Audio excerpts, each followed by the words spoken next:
again, pareidolia within the clouds, but it's still right there. I mean, what do you think, Ken?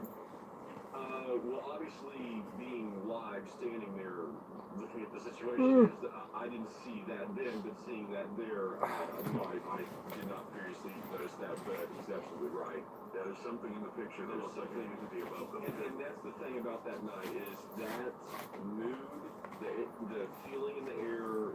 It's been confirmed by other neighbors, even to the point of the animals not wanting to go out at that time frame.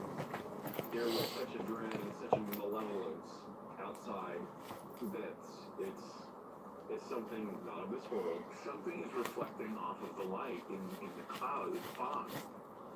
Something huge above these children is in the fog. It's in the fog. So you say you've blown it up, and what, have you done anything to the picture, or what have you done?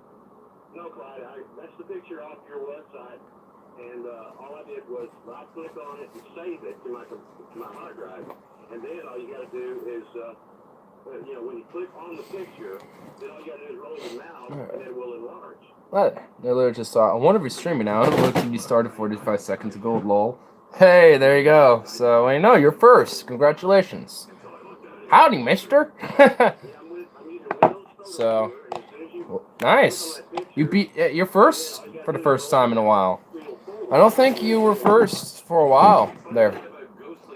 That day off, and I'm half a bottle of Spanish red wine. That actually sounds pretty good. Spanish red wine. I'd be down for something like that. Used to always be first, yeah. And then it used to be Joe initially, and then you showed up, and then it was like a battle between you two. It was like 50-50. And then it now end up either being Stefan or Joe, usually. And then it ended up just being those two for a while. One of those two, usually. Now you came in, broke that cycle. He's gonna come in here and be like, oh shit, someone's already watching, damn it, who could it be?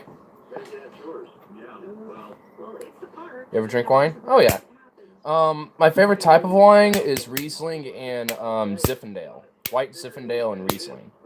I like those ones, and there are red wines I also like as well. What else? There's this type of red wine that is sweet. I'm just trying to remember the name of it. I only had it like twice ever.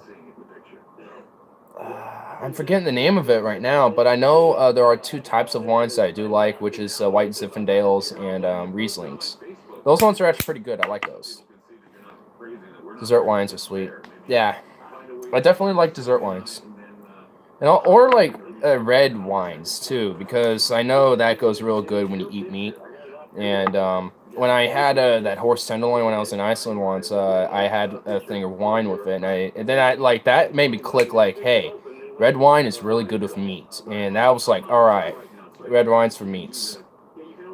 Port wine will fuck you up, dude. It's wine that has brandy added to it. Ooh, port wine. I'll have to check that out at some point. I don't know if our store has any. But I do know that there is some around. I've seen it before. I just don't think it's at my store. I think it's at a different store.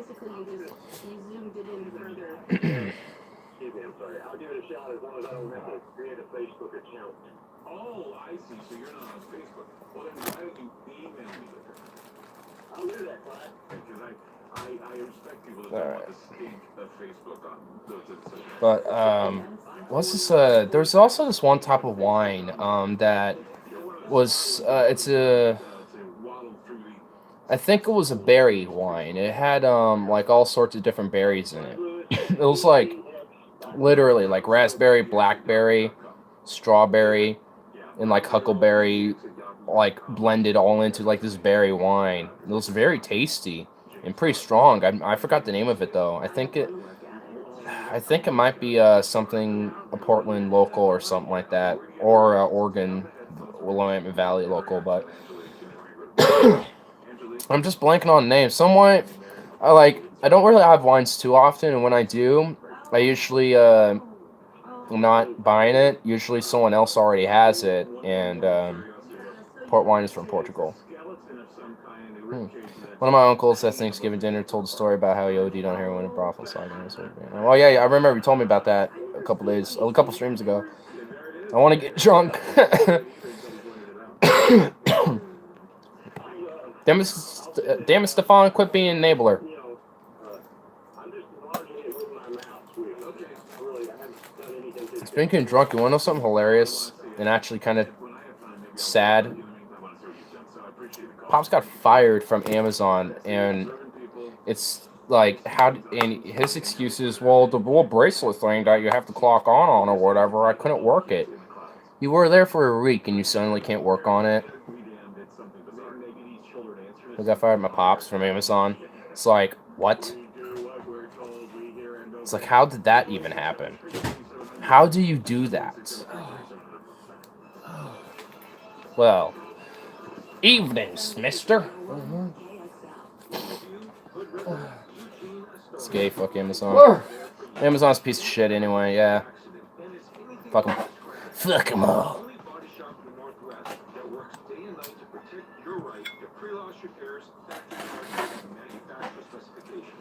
So I was wondering what the old dude was up to. He's just chilling over there. But, yeah.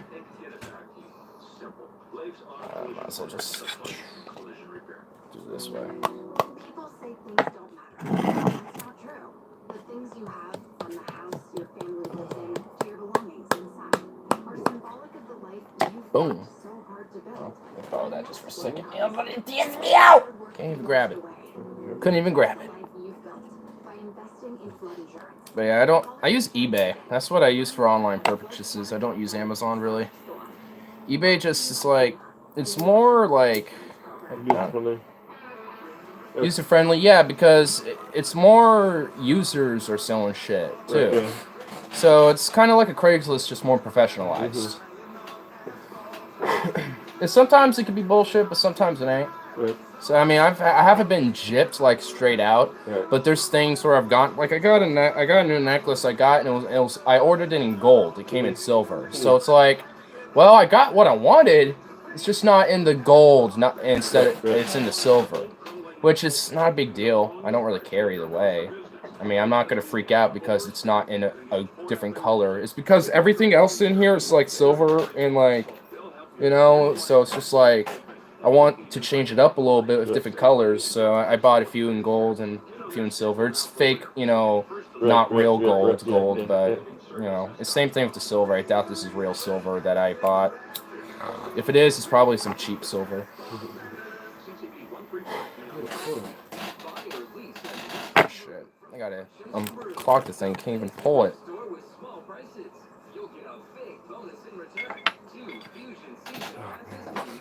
Dude, the chef at my restaurant can't get me West Coast concentrates anymore. He contacted in Cali, got locked up. He lost $12,000 when a payment shipment got seized. Oh, ouch, dude. See, that's why marijuana needs to be legalized. But wow. So his hookup in Cali got locked up. So, damn, that sucks, man. eBay's way better. Lower cost than Amazon. Most stuff has free shipping. Yeah. Has to use the torch to hit the bong. Damn, dude, that's not good. You guys need to legalize it. Yeah, exactly, man. But I use the torch to hit the bong. 1, you get it burnt quicker. 2, have you seen the size of this thing? It's a big chamber thing. It's like, got to get that fat smoke. And plus, it was a little clogged. And plus, get more.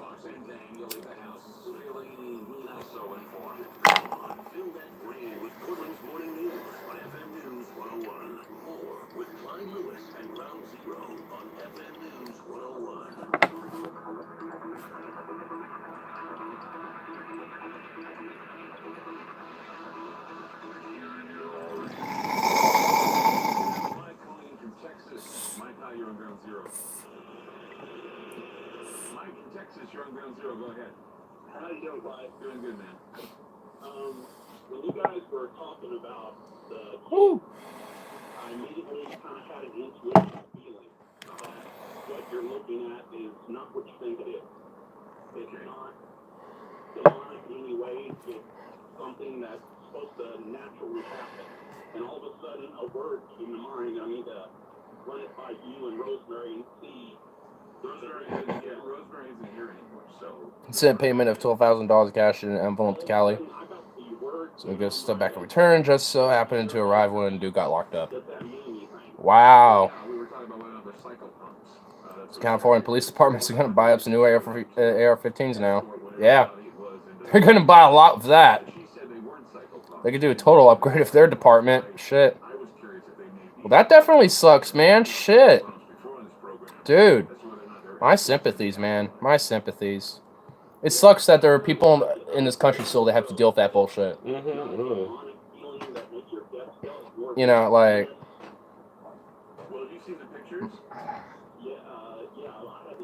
So that just blows, dude. Damn. In fact, right now, I am going to post a picture. What I've done is I was able to, during the break, it was very quick. Damn. That's why it just needs to be legalized. It will, though, eventually. There's just...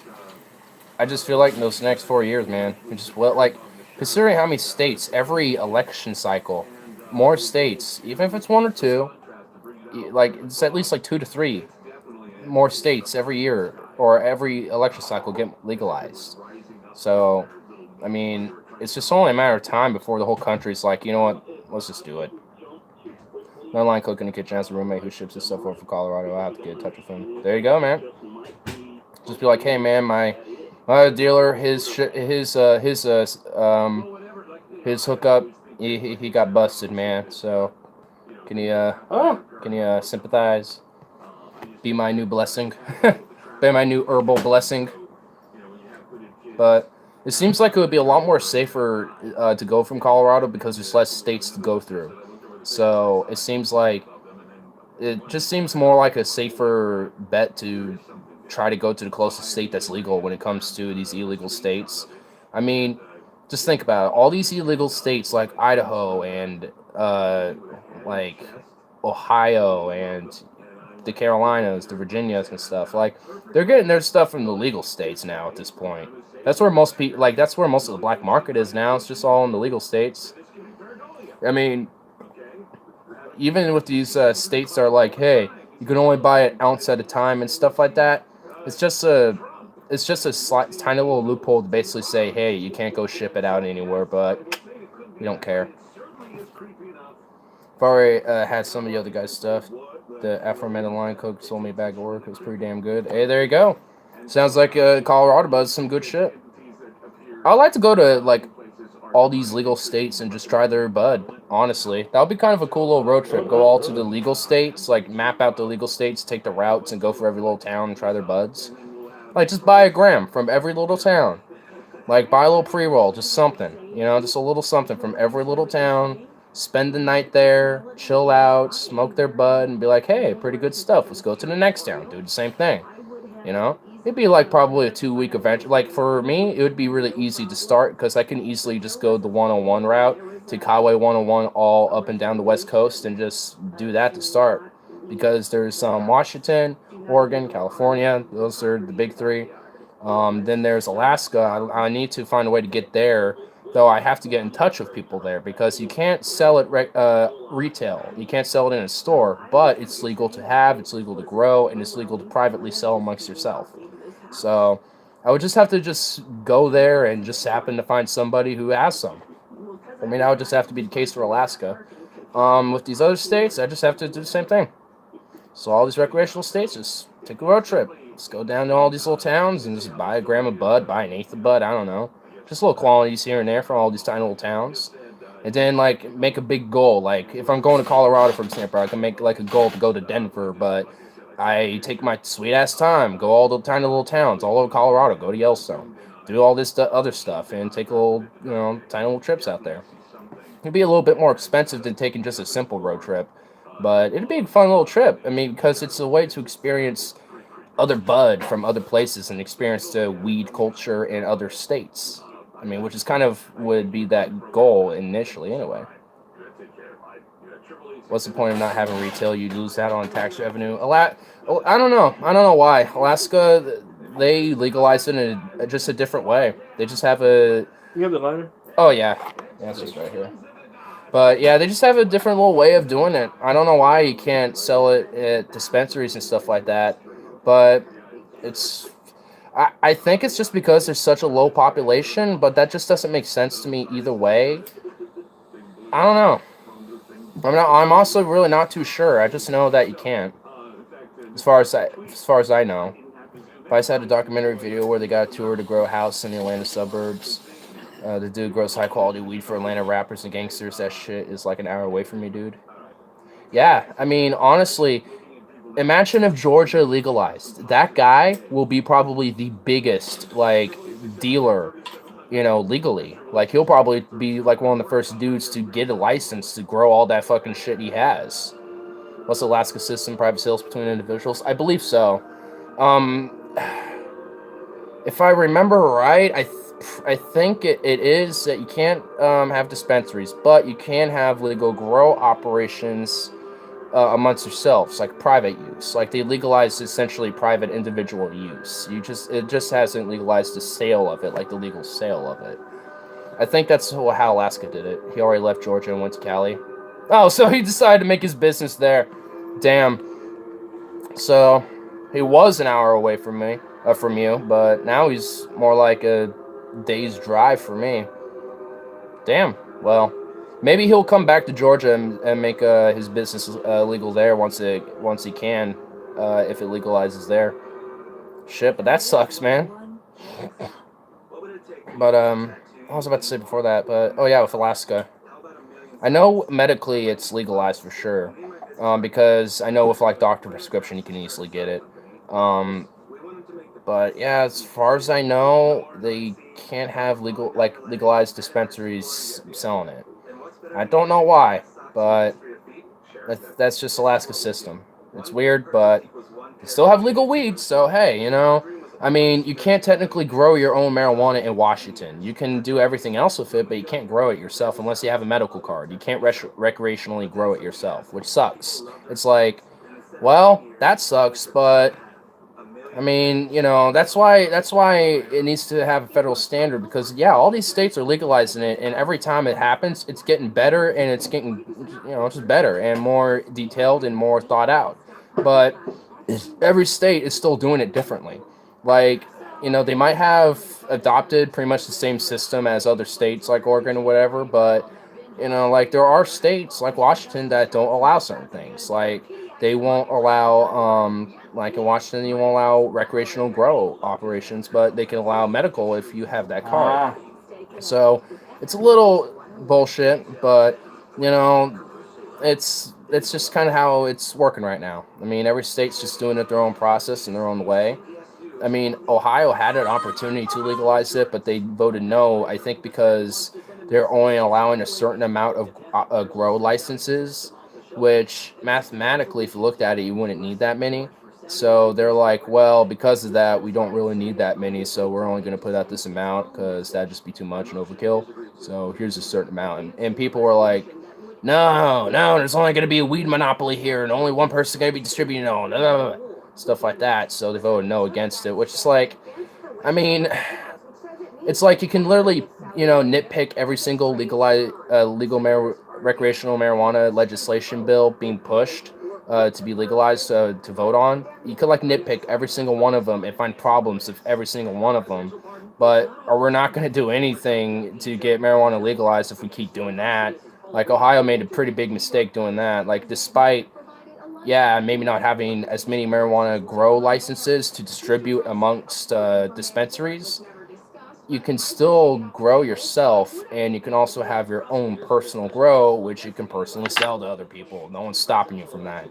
I don't think that's technically illegal. It's just frowned upon on the books, basically. So it's like, we can't nitpick over these bills. We just need, like, when these marijuana legislation is passed, unless it's really honestly just shitty, like it's just really poorly thought out of, then yeah. But for the most part, now, like, all these bills that keep coming up, they're all thought out. They're all pretty good in every sense.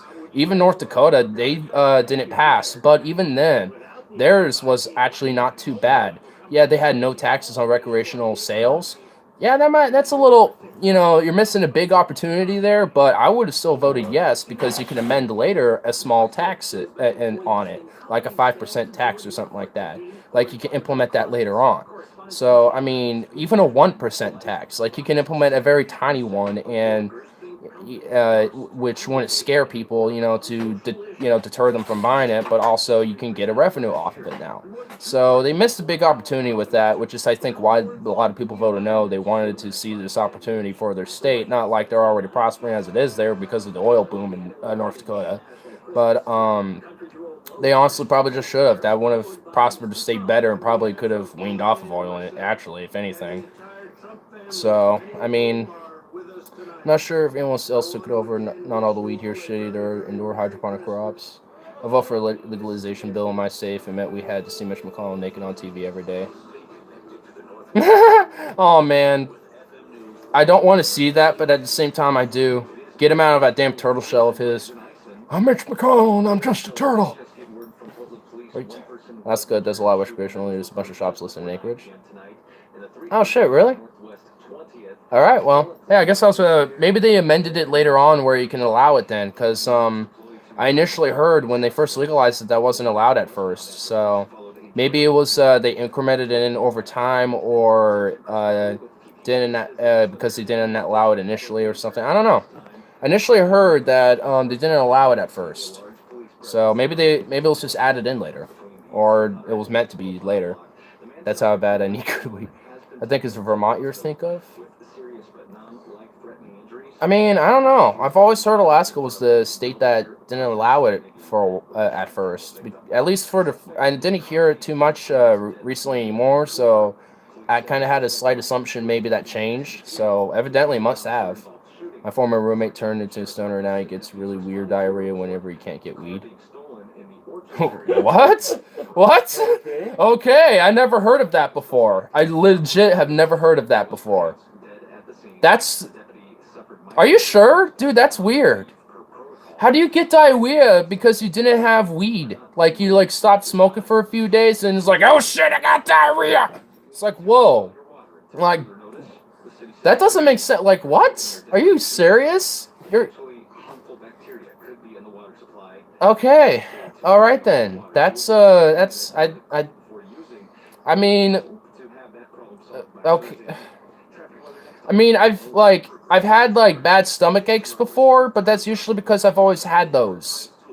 I mean, usually smoking weed helps me get rid of that. But that's it, usually. Maybe, like, some social anxiety and shit, but never, like, diarrhea. That's just withdrawal. Okay, then. That's his body must be really weird with that. I've never heard of that before. I've never heard of that, dude. You kind of blew my mind a little bit right now, dog. Like, to me, when I think of a withdrawal symptom from marijuana, I always think something mentally, not like an actual physical withdrawal symptom. Yeah, Vermont's the state that does not allow possession, that allows possession but not sale. Okay. Dude, I was over at his house and we were hitting gravity bongs of wax from water cooler bottle out of a bathtub. When he ran out, he got that hours later. Damn, dude. Are you sure that maybe not a symptom of just too much weed? No, that can't be too much weed if it's hours. I don't know. I've never heard of that before, dog. Dude, I've never heard of that before. I am just perplexed. But to the Vermont point, I'm actually kind of surprised they don't allow the sale of it, but I guess personal use. You can grow it yourself, and you can personally maybe sell it to other people, but you can't legally get it at a dispensary. So pretty much you have to just know somebody or buy a seed and start growing yourself. So when he woke up the next morning, he had it. Ooh, dude. Okay, I guess maybe his body has a really bad digestive system or something like that. Maybe it could be a genetic thing that he has diarrhea. Marijuana just helps cope with that. That could be what it may be. That's my only guess of what that could be, because I've never heard of a withdrawal symptom like that. So I don't think it's a withdrawal symptom. It has to be like something actually part of it. Maybe genetic, or maybe it's actually something like wrong with it. I don't know. I really don't know. Like, I'm trying to guess what could be wrong, dude. Like, I've never heard of a withdrawal symptom like that before. So I find it hard. I mean, it's not that I don't believe that it's a withdrawal symptom. I just find it hard to believe that it actually is. I don't know. Like, I feel like maybe it is something wrong of his body, probably, but maybe it is a withdrawal. I don't know. I mean, I really don't. I've never heard of that before, dude. Wow. Weird.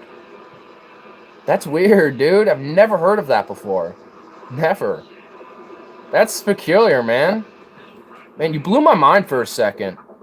You blew my mind for a second there. Wow. Wow.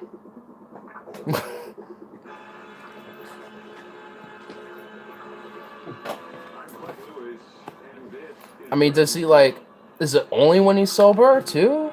You ever use vape pens? Yeah. I use vape pens. Not... I don't actually normally have them or buy them, but if someone offers me a vape pen, I'm down to have it. My brother has them, so whenever he's here, that's usually what he has, so I use that. He smokes anymore. Yeah, pretty much. Yeah. I didn't find a bong. I found... Oh, you didn't find his bong? He has two of them. Really? One's hidden in the kitchen, the other one's hidden in his bathroom. Oh. Yeah. I mean, yeah, he obviously doesn't use them, but I mean, I didn't because I have my own. So, yeah. What's the next state to legalize in 2020? I don't know. If I had to take random guesses, I think I would have to say Wyoming, South Dakota, and Wisconsin. I'm just making 3 random states. I'm gonna just say those are probably gonna be 3 states that might do ballot initiatives, and I don't know, maybe Minnesota, Illinois. Yeah, I can be. Yeah, those states too. I can see them. I can honestly see any of our states that are illegal right now doing it. I see any of them doing it. It's just which ones are gonna pass. I don't know. Wyoming is too conservative. Yeah. You might have a point there, but I mean, are they medically legalized in Wyoming? Because if not, they could probably push a bill for medical. Is the weed in Montana good? I'll have to ask my sister, because I don't know. I don't know. I'll have to ask my sister, so. Because there's weed there, and she can get it there. It's probably passed if someone decides to take the time enough to get signatures. I can easily probably get in contact with my sister and see if there's anything going on with that. Absolutely not. I have a friend who smokes a lot. He gets his from Colorado. Oh. Yeah, Rip City lives in Montana for school because he goes to MSU in Bozeman. All the grow here is skunk weed. Oof. Oof. Oof. Like, I don't mind, like, skunk weed. You know? I don't mind it. But, if that's, like, the only thing that's around, oh my god. Ugh.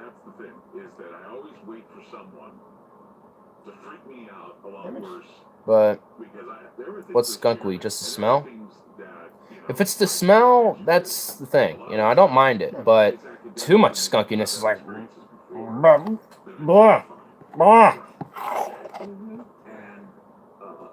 Skunk weed, skunk weed used to be good. It's just like skunk. Yeah. Climate's too harsh in the winter to grow stuff well. Unless you have something like Alaska Thunderfuck or something. Because the reason why it has that name is because it can grow even in pretty cold temperatures. Probably not like literally in snow, but it's able to grow in colder and harsher temperatures. But, I mean, I'm sure you can... I know with hydroponic greenhouses, you can easily grow it. Easily. I mean, you can grow anything in a greenhouse. You just have to have the greenhouse made specifically to what you're growing it. Or you can have multiple different chambers within a fat grow house and have different... Or greenhouses, and then you can have different sections of the greenhouse be different, you know, settings for whatever you're growing. Cannabis is a pretty hardy plant. It is. You know, cannabis is definitely a hardy plant. Though if you're trying to grow it specifically for the purpose of getting a high, you definitely need to go for a certain process and a very particular way of caring and tending to it to do that. But if you're just growing it for the sake of growing it, just to have, or doing it for hemp or something, oh, it's a hardy plant. It'll like bloom up to a damn near tree. Like, Have you seen the stalks of some marijuana plants? They grow up to a near fucking tree. Like, they're basically the size of little baby trees. Like, they're huge. Like, marijuana plants can literally go as tall as this damn garage, dude. Like, they could be huge. It's called weed for a reason. It could grow just about anywhere people live. Not all places, but a lot. Oh, yeah. I mean, it's not often that it grows just literally like anywhere people are, but if it's in very fertile climates like where it initially was, like in Mexico, you get a lot of sativa-based marijuana, and in the Pakistan regions, in India, you get a lot of indica-based marijuana, and that's where a lot of the strains came from, or at least the different breeds. Like, at least it's from what I remember, if I remember correctly. Like, indica is more based in Afghanistan, Pakistan, India regions, and like also parts of Iran, and sativas are more like Mexico and like California, Nevada areas and stuff like that. But it also can grow just about anywhere else too. I don't know, man. All I know is that the only weed I ever heard of and smelled from Montana is skunk weed. Maybe people just like it, or it's just broken all it's wicked cheap. It's probably just cheap, and two, that's just a nickname of what the weed is. Like, I'm pretty sure it's just whatever people happen to be growing in their damn basement, to be honest with you. I'm pretty sure it's indicas from Central Asia and sativas from Indochina. Well, I mean, I'm sure it's in multiple different regions, not just that, so... I mean, I could be wrong and right, but, you know, I don't know. I haven't really brushed up on my information on that too much. I do know that marijuana does grow in those two regions and also can grow in the Indochina region and elsewhere as well. That's where the species originated. Ah, okay. That makes sense. That does make sense. Though I would have, though if I remember right, wasn't there some in North America as well? They could be traced back originally there. All right. So if I remember right, there is at least like American. I don't think so. Huh. Are you sure? Because I feel like there was. I'll have to double check on that myself. Because if I'm remembering, at least there could have been. I feel like I'll have to double check. Maybe it was probably sent over here at a certain time. Imagine it came with the Colombian exchange. Probably. That's probably what I'm thinking about. Maybe it came from that. I could be wrong, but I mean, it could have come from that instead of just already being there. So, if that's the case, that can also make sense. The exchange of the species within the discovery of the New World. Yeah, that can make sense. So, it could be that. I mean, so I could be wrong initially, but not entirely because it could have come from that. So, I don't know. I'm really not 100% too sure, so I'll have to double check. So ahead, partner. Thanks for belly. I'm always in bewilderment. I flummox at people that when you try to tell them, look, we're investigating this. No. We look at it and we can say, wow, yeah, okay, stone kids, cool. Ritual, bringing the body back into whatever. Cool, that is the hippie thing to do. Kids are into the supernatural now. They probably do a big star, a big pentagram into the ground. They got candles there. They probably brought a goat to the party. Yeah, okay. Now it's business as usual in the apocalypse. But see, that's the thing is that, it's freaky.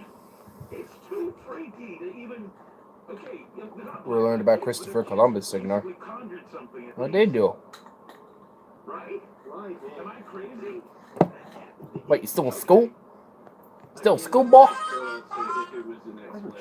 Yeah, Was she in bed when you started running over? yeah, she was asleep when I initially saw her, so I didn't bother her. So she told me she would let me know when she was off the pot, so I guess she did herself. That's nice. Alright. Or maybe, she probably could have been awake and other stuff could have happened in between all that, Well, so. it's been a while before you came home. Oh, But so. she was asleep then, so. Oh, yeah, so. Celebrating Samhain 2 at Glen Park. Try to get, you know, the deals that fill out your name and everything else when you're filling out things online. Yeah. Can't find the form for you. Hmm. It takes all day long to fill out these fucking forms and everything else. But you have auto, you know, what do you call it, autofill? Whatever. I don't know. You know what I'm talking about, right? I think so. Instead of you typing your name each time that you put in Oh, it just pops it all up, saves pops it. all up for you. Yeah, your name, address, and everything else. Yeah, I think it has to just be safe for the computer you're using it on, or whatever you're filling out in. Well, it should be a him. Oh, you have an auto. Figure it out. The Colombian Exchange was exchange of all species. It was on Deep Fat Fried. I pay attention in school, unlike you. Last is Deep Fat Fried is school now. Deep Fat Fried is educational school.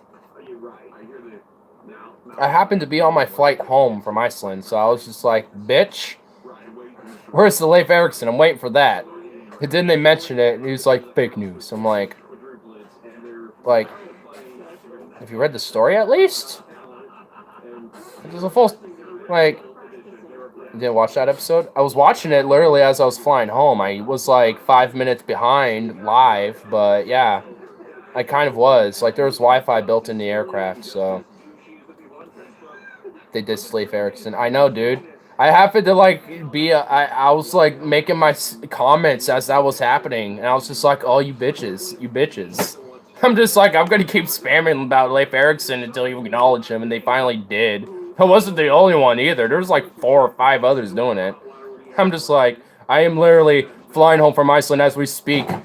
You can at least not acknowledge, and they did, but they dissed. And I'm like, oh, you fucks.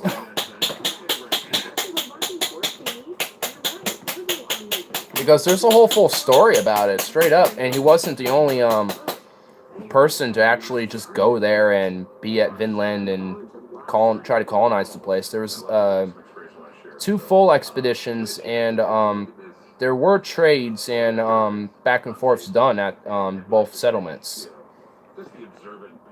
No, it was in Skyrim mode, that flight. Skyrim mode, oh my god. Skyrim belongs to the Nords! Mark my words, heathen! Out of my damn juice. It's a shame. Out of my juice. Bummer. Oh well.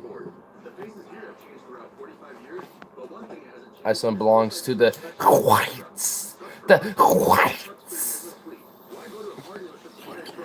The alt-whites. Ironically enough, literally every person we at least were talking with were like, yeah, we love tourists. Keep coming over here. They're like, keep coming over here, tourists. We enjoy your presence and give us money. You give us your money, and that helps us. So it's like, okay, I will definitely be coming back multiple times. Along with other places in Europe, too. I like to go to Hungary, the Czech Republic. That would be really cool. What else? Also, I'd also love to visit Austria, too.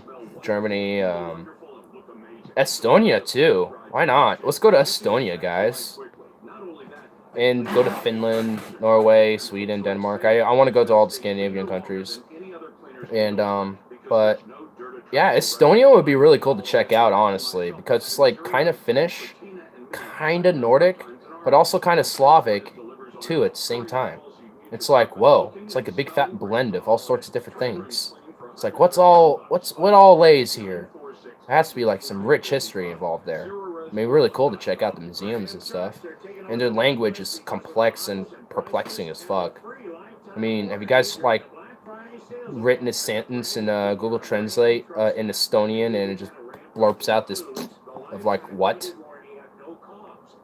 During the Vietnam War, they called a bowl of hash and opium heroin a poop ball. What?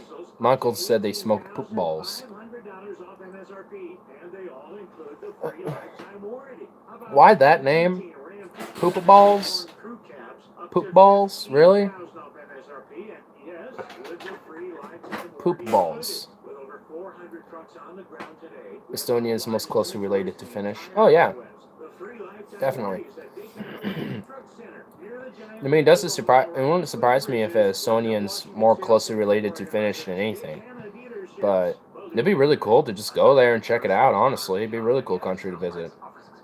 I mean, you literally hear nothing out of the place. You don't hear anything out of Estonia.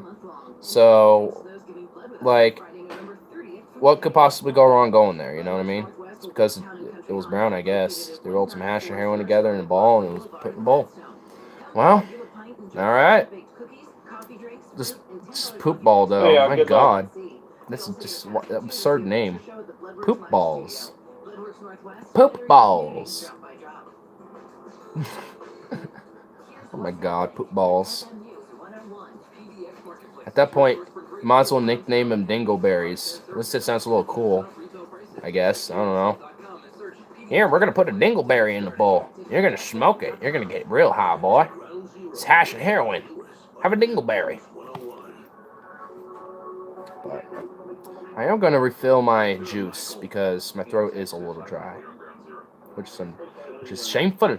Have a dry throat. Oh well. Gotta do what you gotta do, babe. Gonna refill this. Womp, womp, womp, womp.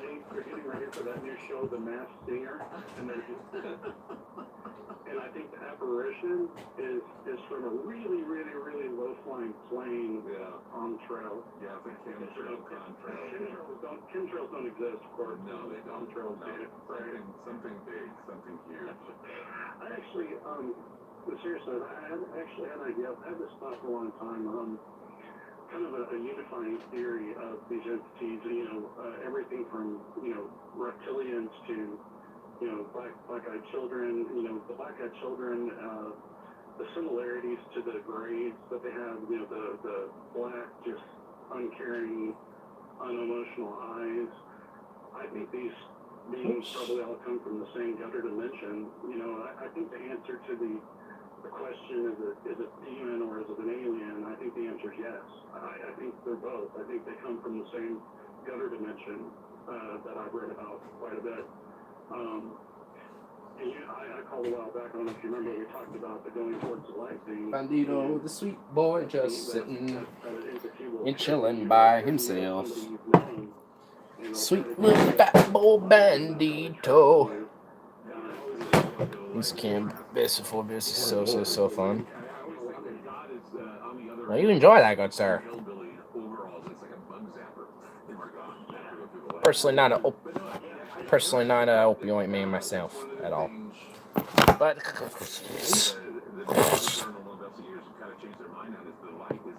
anyway, as I was saying, not much of an opioid man myself at all. But I don't care if anyone else enjoys it because freedoms.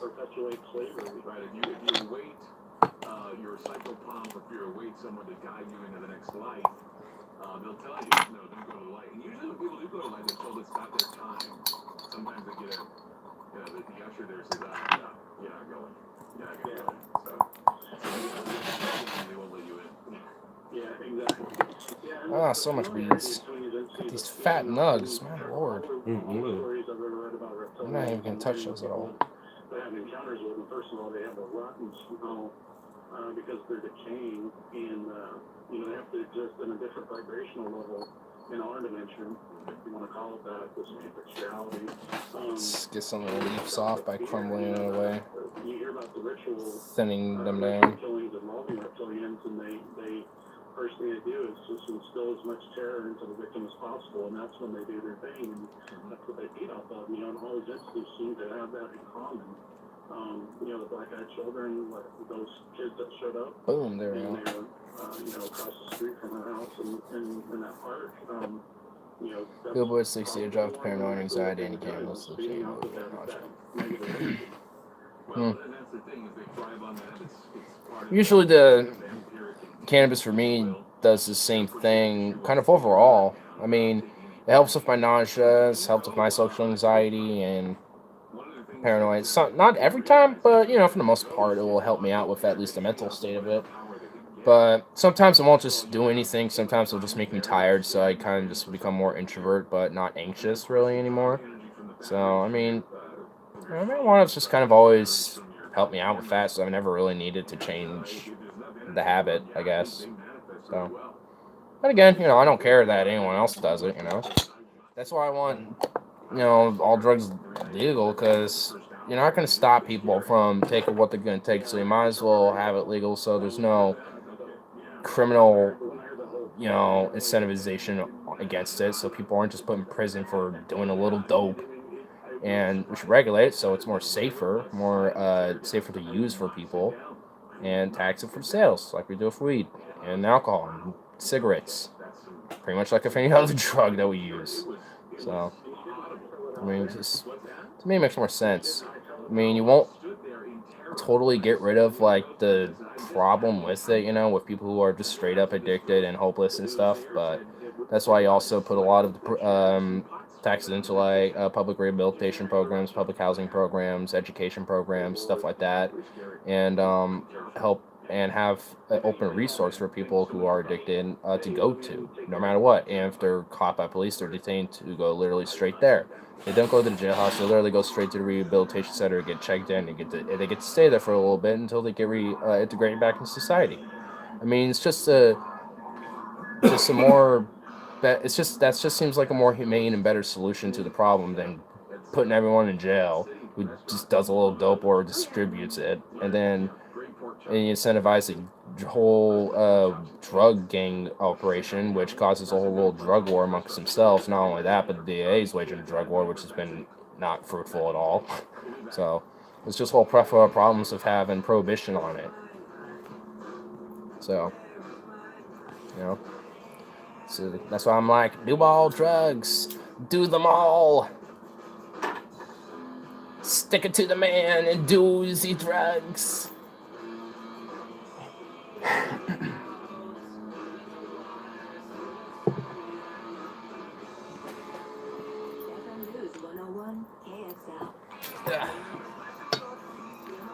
I use these little guys as plug nodes. Boom. Perfect. Boop.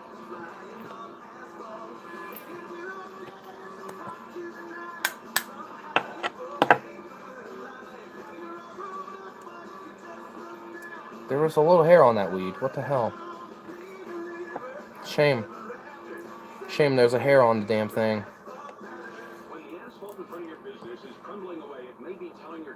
I like how this entire stream has been about drugs. Talked about weed for like the first half, and now we just talked about drugs for this little portion, just in general. I love it. This is the drug stream. And plus we were talking about wine and alcohol too, and that's also a drug, alcohol. So this whole stream has just straight up been about drugs. What's next? Caffeine? Actually, I was kind of tempted to buy a cup of coffee, honestly, when I went off work. But I was like, you know what? I just want to save my money so I can have a little extra to put in savings. Because I was a little low. I'm like, I'm just going to hold off a little bit. I'm like, I'm going to hold. Hold! So I did. And I'm kind of glad, but at the same time, I'm not. Because like, I could have a little bit more energy. And plus, coffee doesn't really do much for me. Like, you have to give me, like, an energy drink for me to actually wake up. Like, a coffee, like, it'll perk me up, but that's about it. It'll perk me up for, like, an hour, and that's it.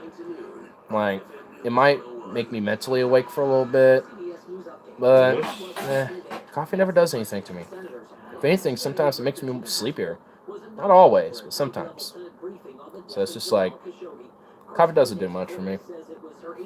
I don't mind coffee though. I like, I'll be all right with it, like, I'm good to have one, every now and then, like a flavorful one, like a vanilla or like a chocolate type of flavorful thing. And it's just like, hey, I'll be down for that, but I'll get one every now and then, but just having one like every day in the morning doesn't do it to me. I don't see the reasoning. The alt-right is freaking out about the border. Practically everybody is at this rate. I'm just like partially choosing to not listen in because I already know it's shitty. but at the same time, it's just like, Portland's breaking news, traffic and weather station at News 101. I'm Brandon Ison.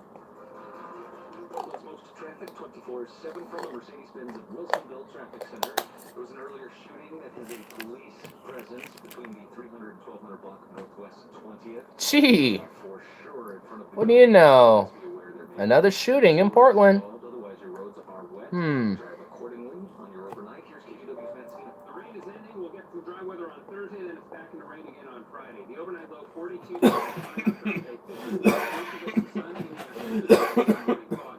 Lose some on mess boards, and they were having very contentious debate as to whether or not eating ass was immoral. Wait, what? Hold on. I was looking at some alt-white message boards, and they were having a very contentious debate as to whether or not eating ass was immoral. Okay. That's literally what they're doing with their time.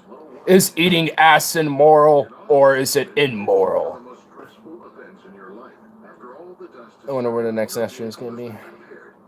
I don't know. Next mass shooting is debatable. But just shooting, just literally name anywhere, and you're probably going to guess it. But some of them said it was okay, some of them said it was immoral and sinful.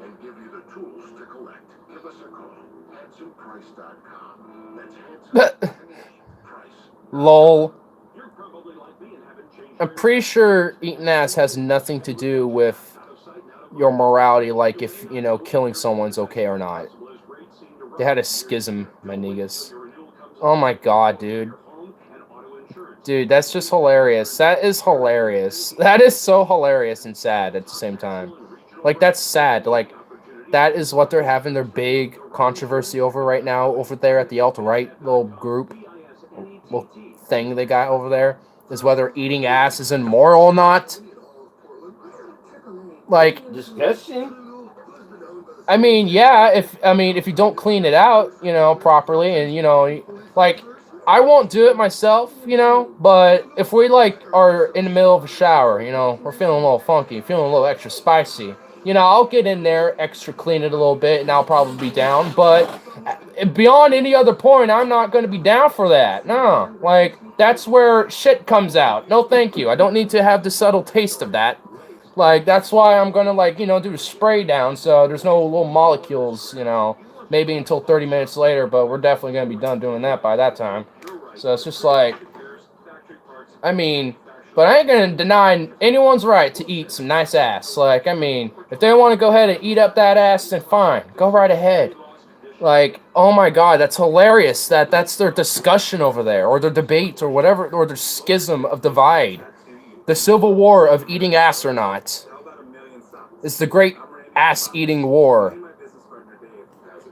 It was a broader discussion around sodomy and sex for purposes other than procreation. Oh my lord. I'll do it any day. The reading. Well, sorry. Sorry, I have different sexual preferences. One pair purchased equals one pair donated to those in need. Our dream was always to donate 1 million pairs. We thought it would take 10 years.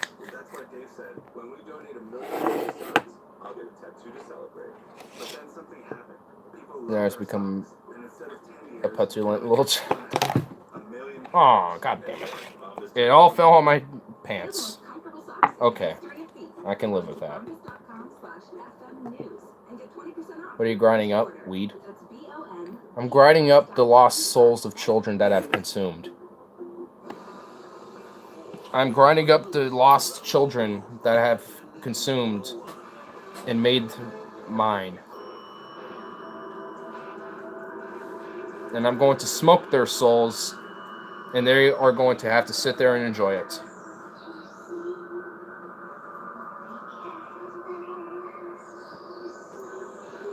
I didn't say you can call out, little child. Silence. I'm just kidding. I'm not grinding up the children of souls, or the souls of children.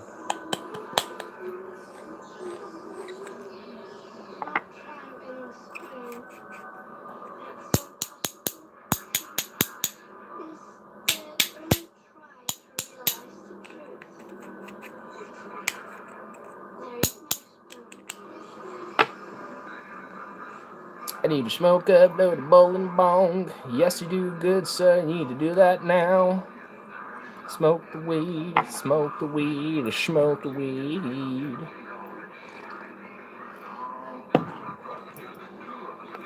Now stand, guys. Ugh.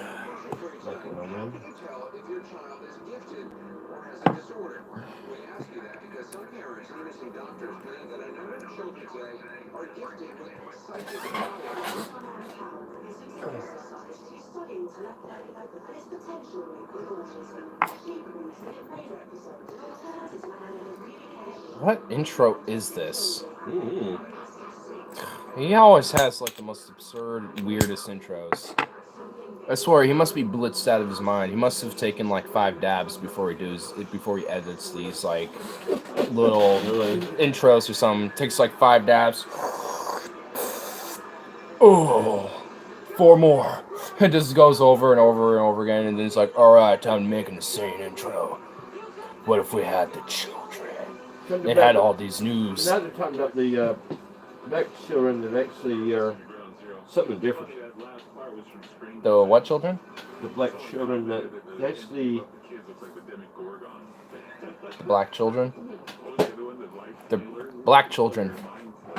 But actually, there's something from the other side. The comeback went on a run. Yeah. What was it? She came back as herself in some show, or she's like. Imagine if we woke up in the middle of the night and Jesse Lee Peterson was smoking bong hits out of your asshole. We're gonna get the weed. Yeah. What? Okay. One, if I woke up in the middle of the night and the very fact Jesse Lee Peterson is within the same existence as me right now, in my own reality, is already terrifying enough. But add on the fact he's smoking weed out of my bong. But then you just decide to go a step further and say it's out of my asshole. Like, whoa. We're going like new dimensional levels of like paradoxical shifts in like in this universe, dude. Like, can you imagine the ramifications that can happen?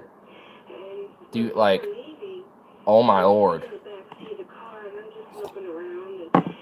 Can't even tell you what, partner. And it looks like he's taking some bad pills. It looked like he had like 20 strokes in a row. Survived all of them. And now, he had cancer, fought it, beaten it somehow. And then somehow developed Down syndrome later in his life due to the radiation. And that's the result. Like, I like, that's all I can think about when I see his, like, decrepit face. Like, what happened to you, Peterson? Can we play a little bit faster, guys? Like, oh my god. It's like, what?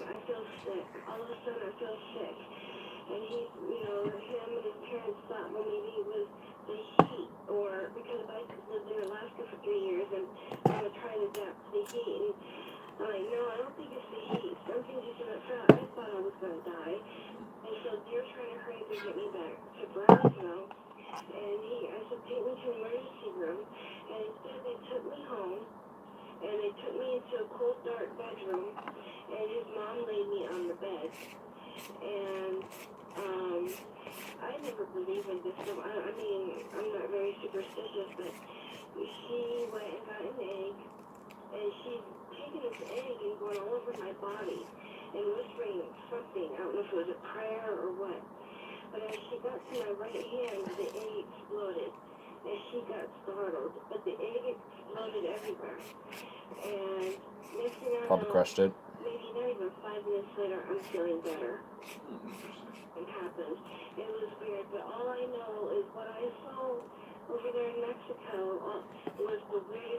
Where the fuck is old Joe? I don't know where he is today. I think because Joe Malloy or Mo Jaloy. Joe Malloy, Joe Jaloy. But he's the other old dude who usually hangs out in the streams. But yeah, he ain't on today. Peculiar. Because it's like we're empty without him. It's like we're empty. Normally he would enjoy this right now. Like, I have my hair out. He would love this. Look at this.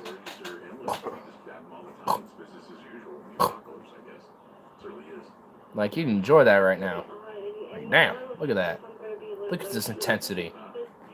Like, intense. Like, I had, like, intense shit going on right here, dude. Like, brutal.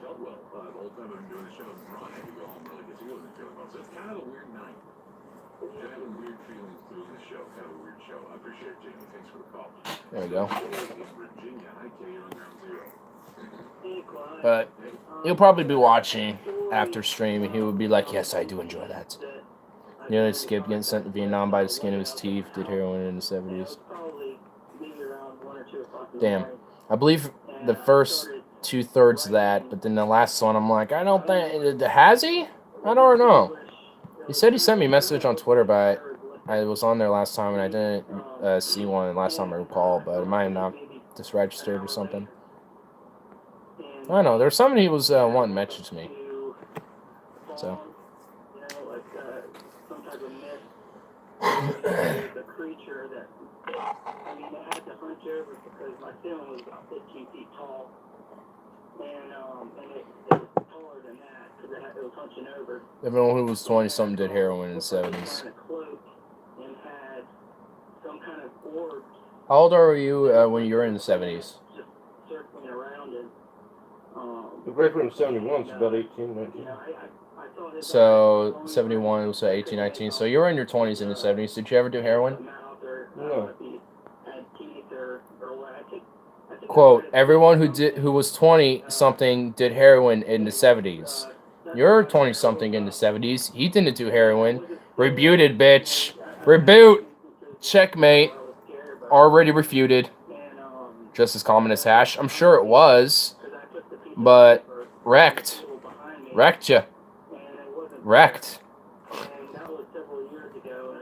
I mean, I can ask my parents the same thing.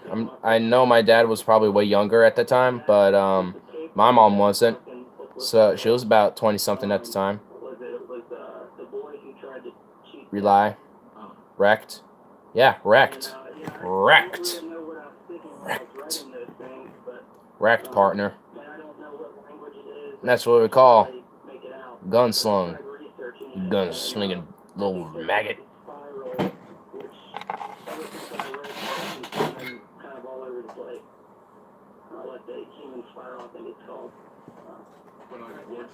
You know, I just realized like a kind of an absurd, hilarious insult. What's that? Maggot faggot.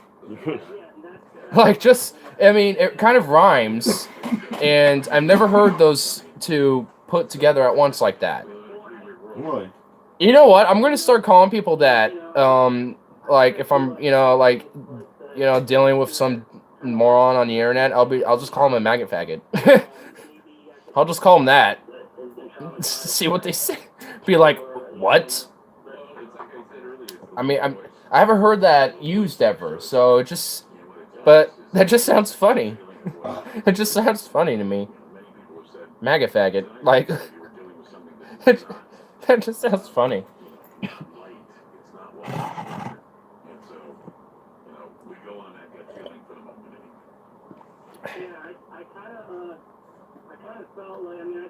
Maggot faggot. God. I'm gonna have to start using that now. That's pretty funny. I'm a gay homosexual. Take it back. No. No. No, no, no, no.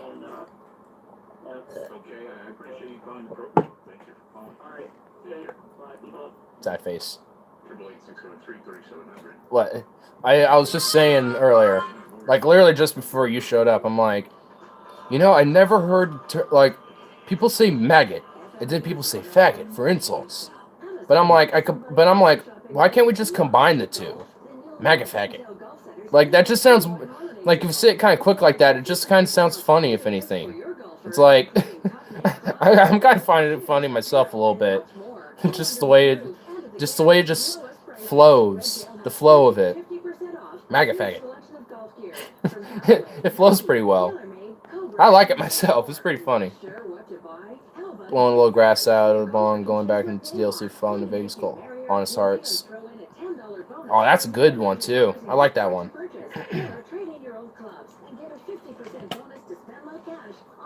Where the butt at? Got to hit the mini bomb. I already have it loaded, actually.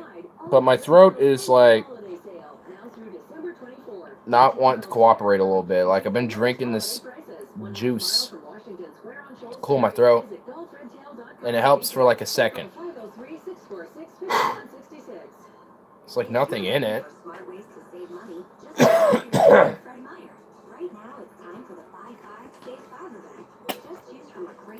don't know. Cheers. New Vegas and 3 are great games. I agree. I'm kind of more keen on Fallout New Vegas myself because it's basically Fallout 3, but it's just like slightly improved mechanics in different ways. And I don't know. To me, it's just a little better. And also the story and kind of the Western appeal it kind of brings out. I kind of like it. And plus, with all the DLCs that are with it, they're pretty good DLCs. They're like their own little mini games in their own right. New Vegas is better in every way. Oh yeah. I mean, it just seems like a more interactive and a more expansive world. Like it does feel like that apocalyptic, like nuclear post world, but at the same time, it's not. It's still partially preserved. Like there's parts of the land where you can still preserve or still relatively untouched. Both games were rushed, but Fallout New Vegas started on 3's engines, so it had a few years to make competent, not just a game. Yeah. Oh, content. Yeah, like oh, definitely. Like they already had an engine to work with. They pretty much had to make a map and make certain character models and stuff like that, and just make improvements to the engine already. I mean, they kind of had a head start with Fallout 3, which is why, granted it being a little rushed, it was better. Because they essentially already started halfway into it with the first one, Fallout 3. But Fallout 3 is also really great, don't get me wrong. But there are definitely, like, when I played New Vegas first, and then I went to Fallout 3, so when I played Fallout 3, I instantly started to see differences that I'm like, And the differences was mostly in game mechanics. And I just preferred the New Vegas mechanics so much that I just end up being better to me. Ask Strawberry if you like Steppenwolf or Three Dog Night. 3 Dog Night. 3 Dog Night. All right, there you go. Probos 3 was rushed out. It wasn't even halfway done. Oh, I didn't realize that. That's why 4 release DLC starting DLC Madness we know today. Oh my god. If they were able to make a game that they wanted Fallout 3, would have just got to us and been the best game we've ever seen, I think. Yeah, but now Rockstar beat them on that, and Red Dead Redemption 2 being 8 years in the making is probably the best game we've seen now. But Bethesda dropped the shocker on that. I mean, I could definitely see that. I mean, I didn't really know much of the background to Fallout 3 and its initial problems. I just was kind of knew its chronological, increase into fame and popularity with the Fallout series, really. But I never really seen the issues with it. It's the only company left, man. It seems like it. There seems like they're the only one. Yeah, I'll go grab it. But yeah, Rockstar seems like they're the only ones who actually kind of give a damn a little bit. But before I just leave it with that, I'll be right back and hold the thought.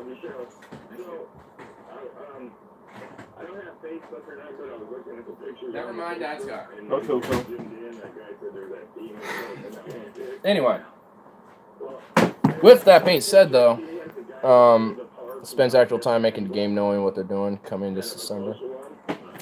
Yeah, but at the same time, they do work like 100+ hours a week, so people are getting overworked and are not getting like proper like time to have relaxation or days off or anything like that. So it doesn't come with its negative outcome to the people actually working it. And my fucking sympathies to every single game developer that touched that had any influence on this game, that game, and in Rockstar. Like, every studio was involved in it for all 8 years. And it's like, I mean, regardless of how they were treated, sympathies to every single one of them, man. My condolences to all of them. Like, they made probably, honestly, the best game in like the last 5 years, I would have to say, honestly. And I'm willing to challenge that shit. I'm actually willing to challenge that.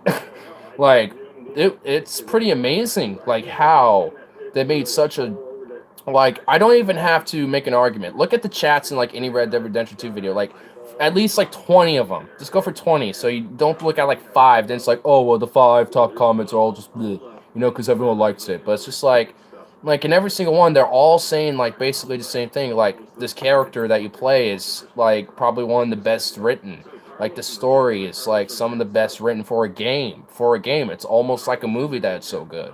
And from what some say, not everybody, but that's what some say. And I wouldn't go that far myself because it's way too long. If you were to just cut all that into a movie, it would be way too long. It would still be like a 4 or 5 hour film, and that's insane for a film. Like, I think like the longest film in recent cinema is like 3 hours, and I think that was Avatar, or at least got close to 3 hours, like 2 hours and 40 some minutes. So so if you could, it would be a long film, a long one. And I mean, there's a lot that just goes into that, and I'm kind of excited to see what else they kind of got in store coming in, especially with DLCs for that game, and also, you know, like with other games going forward. I'm kind of knowing that how long they took of this one. I wonder how long the next major property will be. I've seen 3 different Fallout settings: DC, Zion, and Bar Harbor. Oh. Yeah, I like. Yeah, out of all the Fallout settings, I like. I do like DC, but it's just so irradiated. You literally can't go anywhere without like needing to deal with the situation at hand of being irradiated when it comes to Fallout. That's kind of why I like New Vegas. DLCs for Fallout 3 are amazing. Look out. Oh yeah, I haven't got any DLCs for Fallout 3 when I had it. But one I wanted to get was the Mothership, or the one where you go on the alien spaceship. I want to get that one because that would have been cool. Check out that alien spaceship and stuff. Point Lookout was the best thing ever. Oh, is it if I remember right, was it the Fallout 3 Vanilla's bad? Yeah. First time I ever saw Swamp Folk, I nearly shot myself. Damn.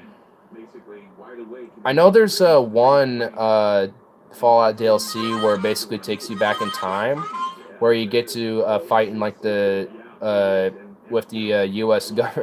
military in Anchorage against the Chinese in Alaska or something. Or it's not going back in time. I think it's like some simulation or something like that. But it's like, hey, that's kind of cool. It's like it's like going back in time before the war.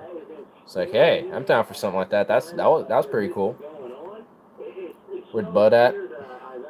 To be honest, I'm just waiting for my throat to like chill. It doesn't want to chill at all. Probably because I've been talking so much. Because when you talk, your throat's being used.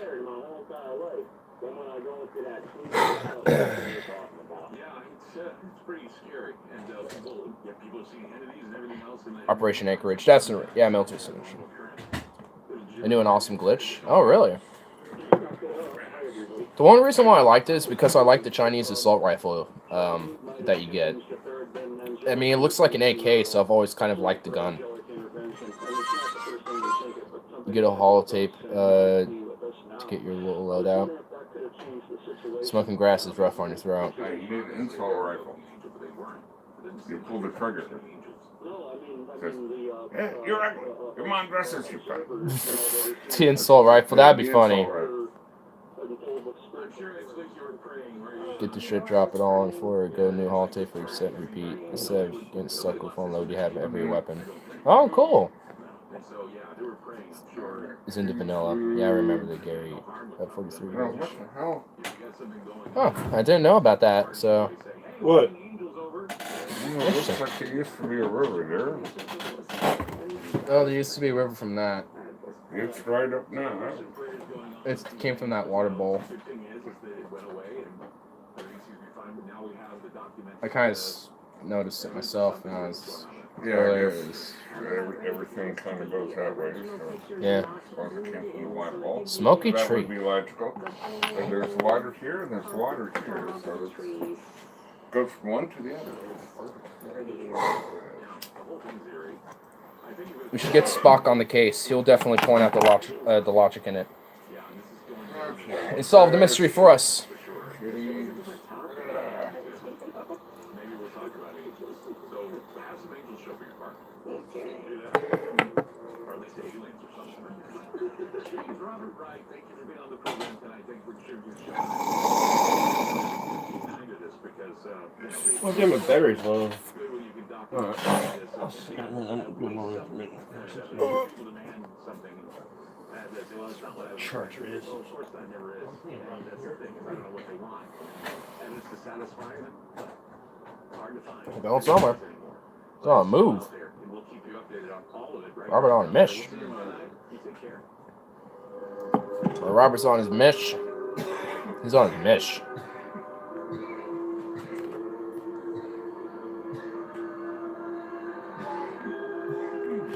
Checking these random. Oh, Carl, this one's for you a little bit.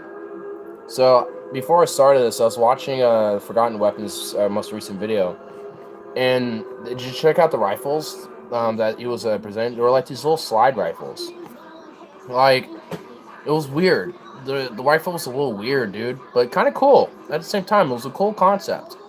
It was just like this, but the handle for the rifle was like so it's, you know, like a standard rifle, like if you're holding it like this and you got like the butt coming out, whatever, like that. Instead of like having a bolt here or having like a lever action or a pump right here, there's a pump on the handle, so you're actually pumping the handle here. So if you're like prone, I can kind of see how that would be kind of good idea. If you're prone, you can just go, you know, like this. You're just moving your arm like this instead of having to do all this nonsense. Or right, you've got stuff over here or whatever. You can have your hand compact here and just move your hand. And there's probably nothing going to be right here, you know. So, and it's kind of a cool little concept. And there are only prototype rifles, and I think they're the only ones ever made. And it's like, wow, that's kind of a cool little concept. So, for any gun maker out there, that'd be kind of a cool thing to see. I like, instead of a lever action, it's like a handle slide or what. I forgot the exact technical name for it, but I think it's just called a handle slide. But it'd be kind of cool to see a pistol grip conversion, because when I initially saw the rifle, it looked like the handle that slid looked like a pistol grip conversion. Where'd you see this rifle? Tell me. Forgotten Weapons. It's like his most recent video.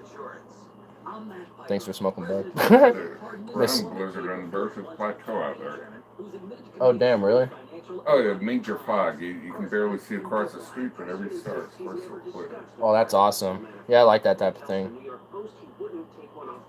Missing Witnesses Wii channel? You got like 20 feet of thick fog, and everything above that. Just like nothing. Like 20 feet of fog, and then above it's nothing. You can see straight up perfectly Yeah. fine, but if you're trying to look horizontally, it's Nothing, yeah. foggy. This is channel's Wii channel. Well, it still kind of is. It's just that it's transitioning to, you know, a little to other things essentially. But weed ain't leaving it, because I'm still gonna be smoking it. Even if you don't necessarily see me smoking it, you will know if I am. It's being Portland. Yeah, pretty much. I saw it too, bro. It had a weird system. Yeah, but it's really cool. It was weird, but really cool. Like, and also for they had two of them. The first one had the magazine cartridge in the front, but the second one had it in the slide handle. So when you had it back, you can pull it out and you can put the rounds in there.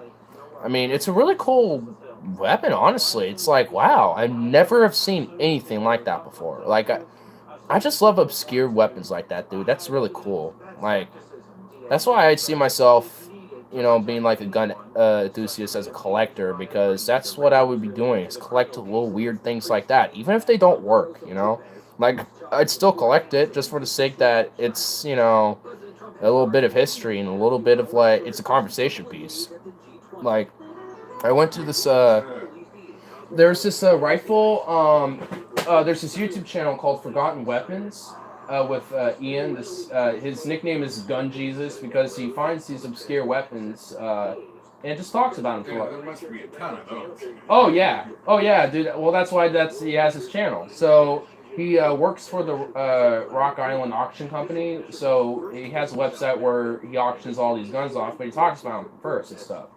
And today he uploaded a video of these slide action guns. So, like, here, I'll have to kind of show you with, here, I'll use Robert's cane as an example. So, imagine this is the buttstock, right? So, and this is, you know, how, like, let's say this is how you would hold the rifle. Instead of being a bolt right here, or a pump here, or a lever action here, there's a slide right here. So you slide it like this. You'll slide it back to take the bolt back, and then you slide it back in to chamber your round. So it's like a slide action right here.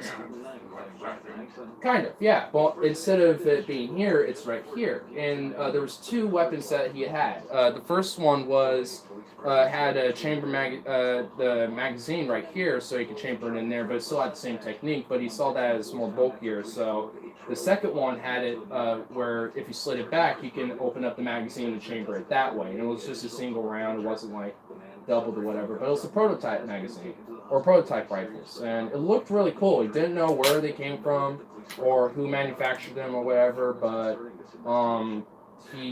they were just like these random obscure rifles that just had a different mechanism you never seen before. It's like, oh no, it was modern. They're like 1900s, I think. I don't know the exact year, but they're. I think they were the 20s. I think they might have been the 1920s if I might look up the channel Primitive Technology. Oh, I'll have to check that one out too.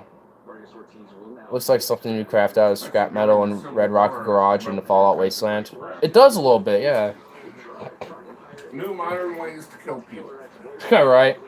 Bandit. Well, not modern anymore, but At the time it was. in the Bandito. Bandit. 1860s it was modern. Bandit. Come here. Bandit. Okay, Bandito. Little bastard. Robert has a cane. Lol. Yeah, sometimes. He obviously doesn't use it all the time, but he just had it laying around here.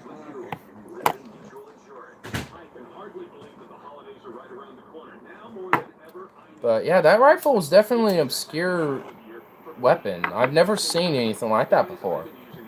But that's cool. If I ever see a rifle like that, I might just be too impulsed by its interest and curiosity that I might have to get it. I want you to experience that too.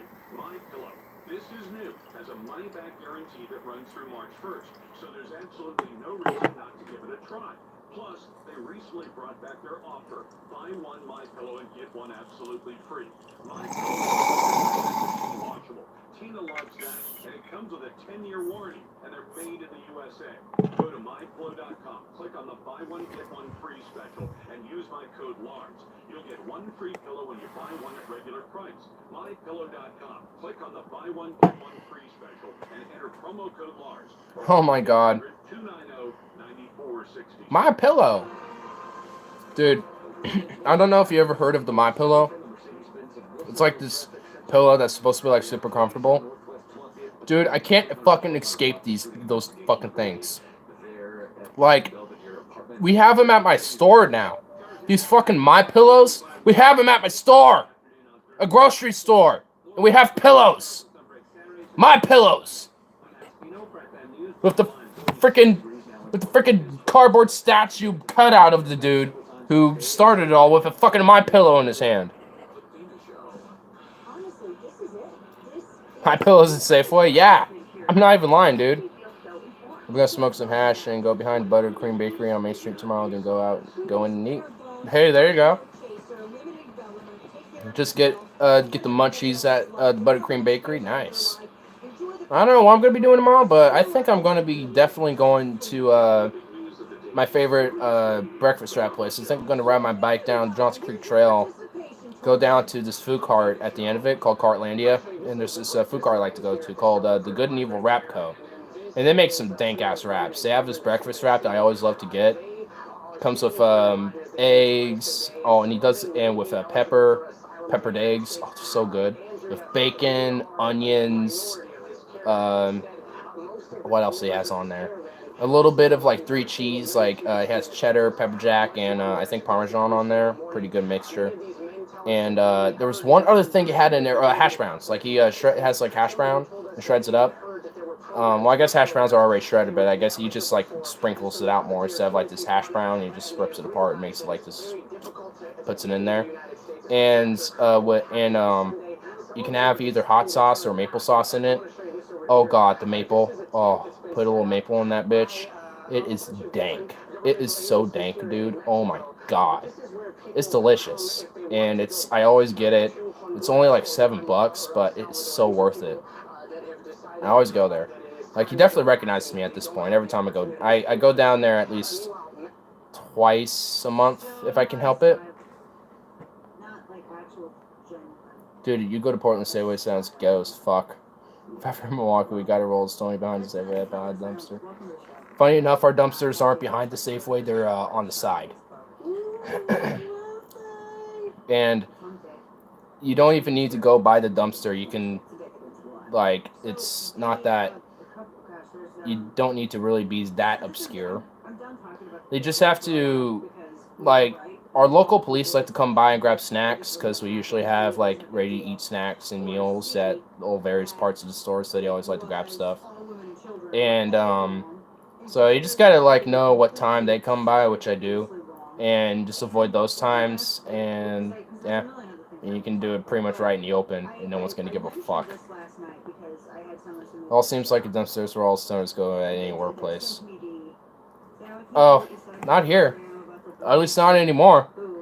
I mean, that's still an option, but, like, it's just anywhere. Like, I mean, as long as it's not, like, literally blatant in front of everybody, like, if your lungs are just kind of out, you know, a little ways from people, no one's gonna give a shit.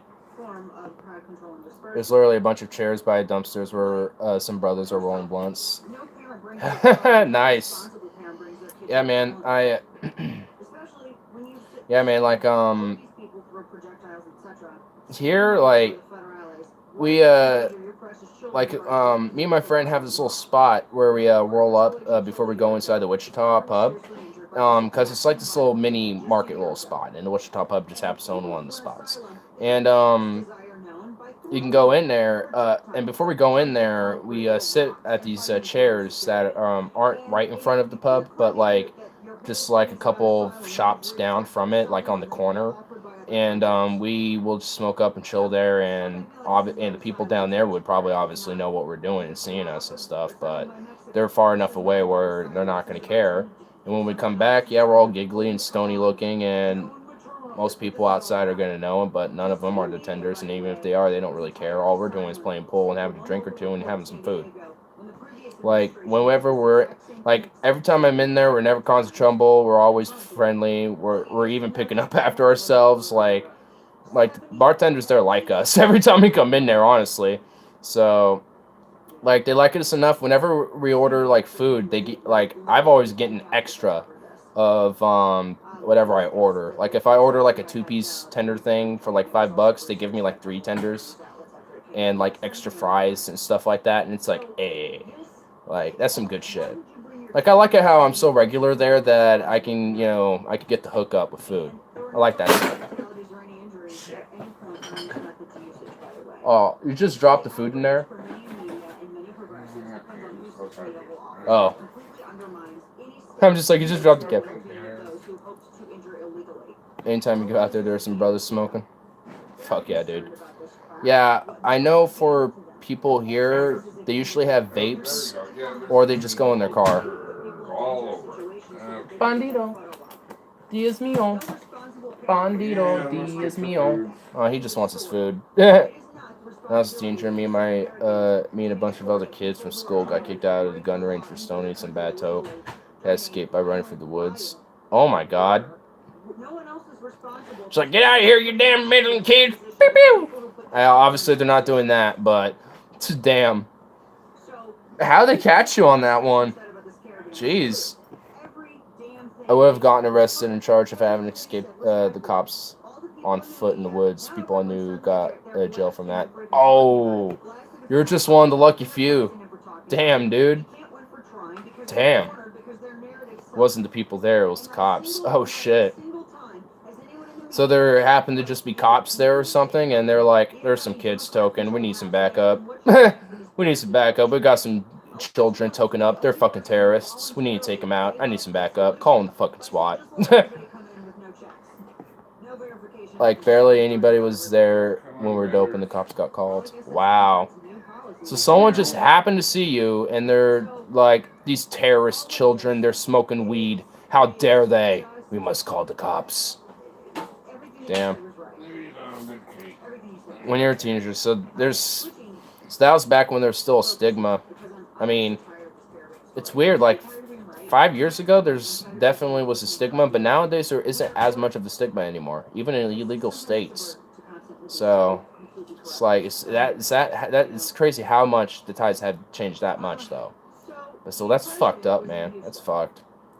My sympathies to those who were arrested. I'm sure they're probably still in jail, aren't they? I mean, it couldn't have been that long, I would assume. Probably when you were 15 or 16. So, what, like 5 or 6 years ago? So they're probably doing 10-year sentences or something like that. Just taking a random guess. I mean, I could be wrong. I mean, I'm just making a quick assumption. If they looked up my records, they'd find a Muslim background blowing a little grass at a gun range and racist Muslim, I'd have been fucked. Dude, you would have been beyond fucked. They just got simple possession. They're out now. Alright, so they probably got... So they were lucky ones. But you specifically would have been especially fucked. Background of Muslim family from a place that has a Muslim background, at least a significant enough of a Muslim background to be raised, quote, questions, and smoking weed. So to the feds and any cops in illegal states, questions. Yeah, and then at a gun range, terrorist. Like, yeah, that you pretty much would have been ousted as a terrorist for something. Probably sent to Gitmo and just butt raped by some Muslim there. They got like probation, a little jail time, conditional release. Damn. So they were lucky. But, I mean, in a way that's also kind of showing how much the stigma's lighting up, because 10 or 15 years ago, they probably would have been fucked.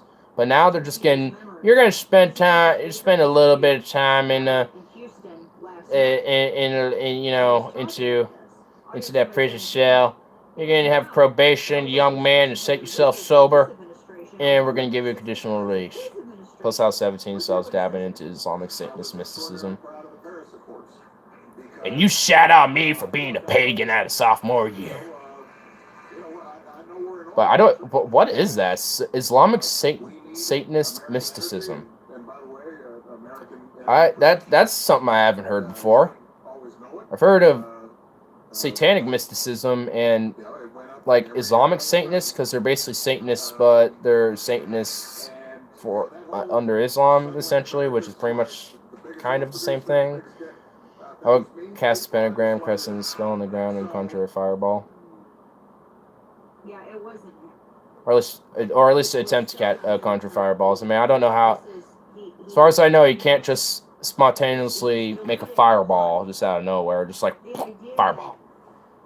But I think they also got loitering charge or something, underage drinking also. Oh damn, dude. Brutal. Damn.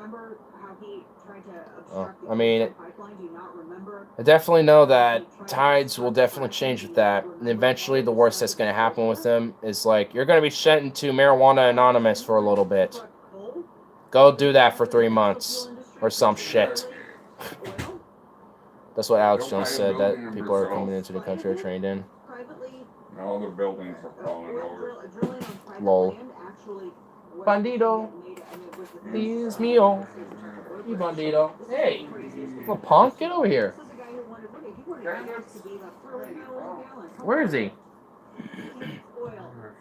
Bandit. Oh my god. Alex Jones said that services like this on this train is Satanism into America.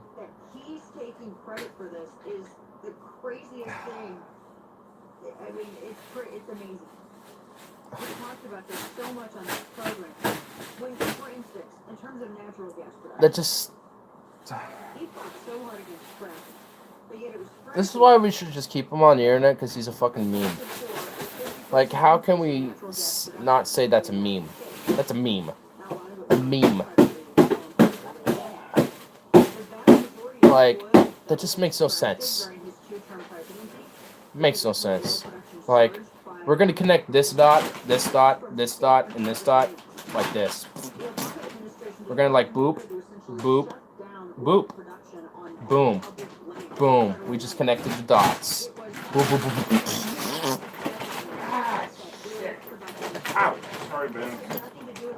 Oops. I wanna go snag that little puss.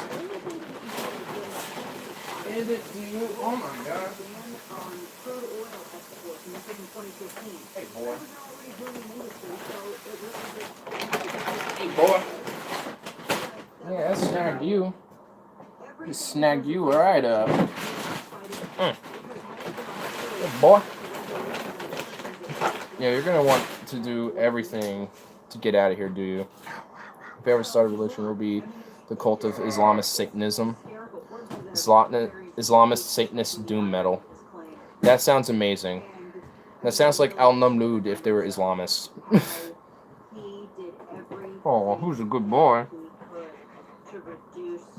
Who's just a good boy? Just being so sweet and beautiful. Just a precious little boy.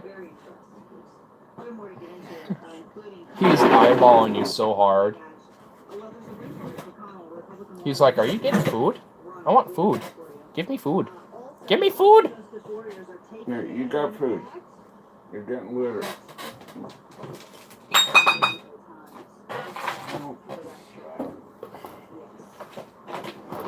And now I got him to chill out by just getting all up in his grill. Well, never mind. He's like, whoa, what's going on? Whoa. Whoa. Oh my goodness. Bandito. Bandito. It's okay. You're okay, boy. You're fine. You're fine. There you go. Do I don't know smoke weed? I don't know. Not much is known about their activities because they're so obscure because they live in Saudi Arabia.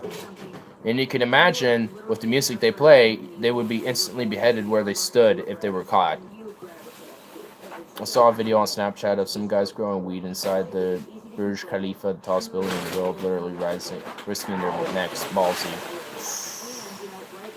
Unless they're like some, like, prince or like some royalty or part of the Arabian establishment out there, and they can get away with doing that, then yeah, it's pretty ballsy. Because honestly, I'm sure the royalty are smoking plenty of weed, plus doing plenty of other drugs. Ow! I mean, why wouldn't they? I want to join the North Carolinians. Join the North Carolinians? What you know what they do to the outsiders? People are dying to get into that crap. Yeah, Ow! I bet. They were like gangster guys. Damn, dude. Well, maybe they. Jeez.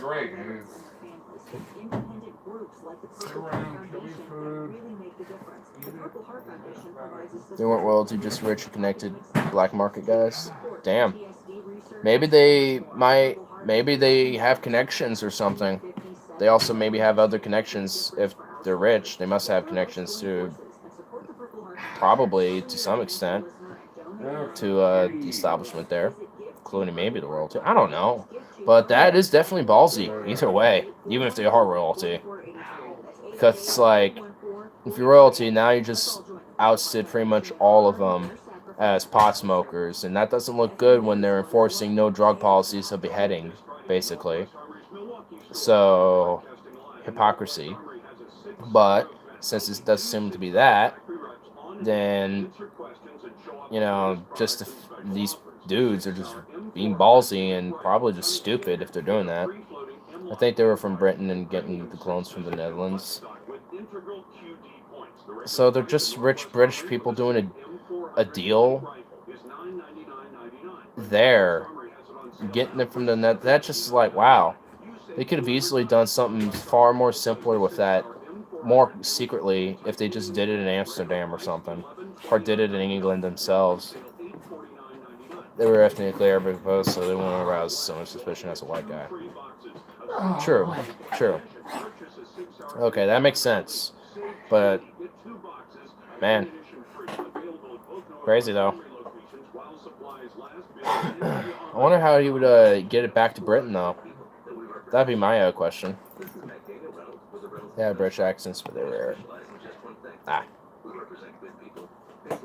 So, obviously British folks, probably from London, because that's usually where a lot of British Arabs come from, and generally, because that's where a lot of them move to. And as far as I know, there aren't many populations of them outside of London. I mean, I obviously could be wrong. I don't really truly know, but I do know that London has a large minority of them. What's he doing? How he's wreaking havoc. Oh, let me have Here, he's all yours. Boy, hey, don't wreak havoc on my hand. Oh my god. What the hell? Excuse me.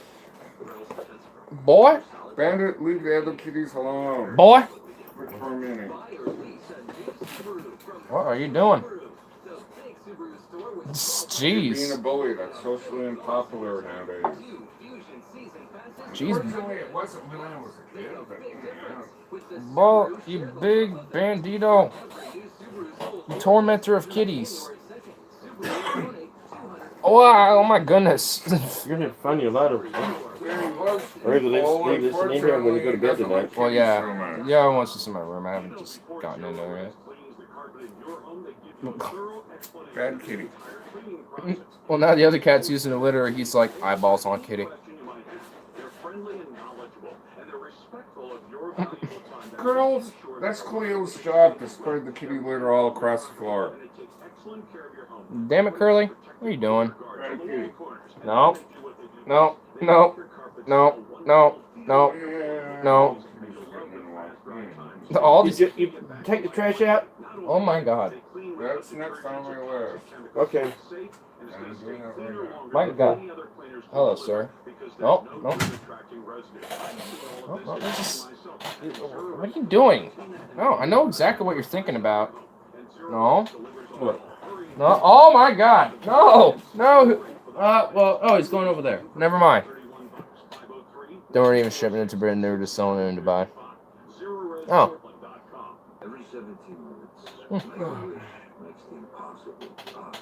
Maybe they're just doing it at the Burj Khalifa specifically in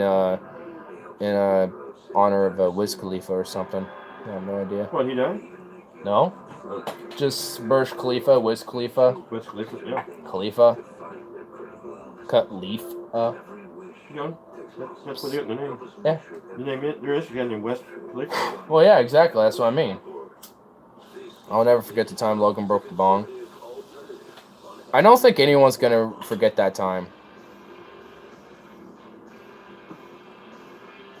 Curly boy, come here. Hey, buddy. Aw, you're such a friendly kitty. You're so friendly. Let's get you all the headlines of the day, shall we? Come here, Curly. Hey, buddy. Hey, bro. What's up, bro? According to the Yeah, buddy. Yeah. Google is so it has an AI tool. Yeah. that complete sentences when you put I'm gonna try to keep you up here. Be on my lap. Be on my lap. Nope. You're just running away. Oh. The collection of pussies. It's actually called that because Wiz Khalifa owns and financed the Burj Khalifa. Oh, so there's so it's literally referenced in totem to it. The collection of pussies. But it has to abide by all the Saudi Arabia laws, just named after him. Of course it does, yeah.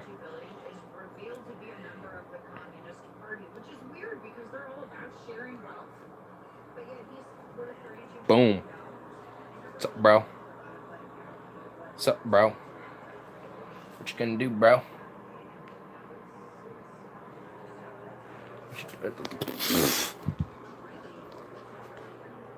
What you gonna do, bro? You just want outside, don't you? You just want outside, don't you?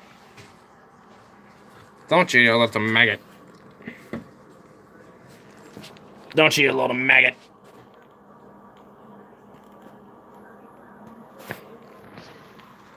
This dude's not named after him, you gullible fuck. Oh. Whatever. Ah! Oh, shizzles! Yeah. Screaming in my face. Well, forgive me, for I am You want out better? Yeah, I figured. Okay. little punk leaving me. Gullible fuck. Well, this is what. Good. Well, this is what happened. Or you want to put an eyeball behind it? Huh? If you take Chad's car, put an eyeball behind it. Oh, okay. You have to remember that other car, right? Because everything's out there and cold. They were this morning. Go. Oh, gee, for forgiveth me for I dieth be stoned. Because I literally don't know why the damn thing is named what it is.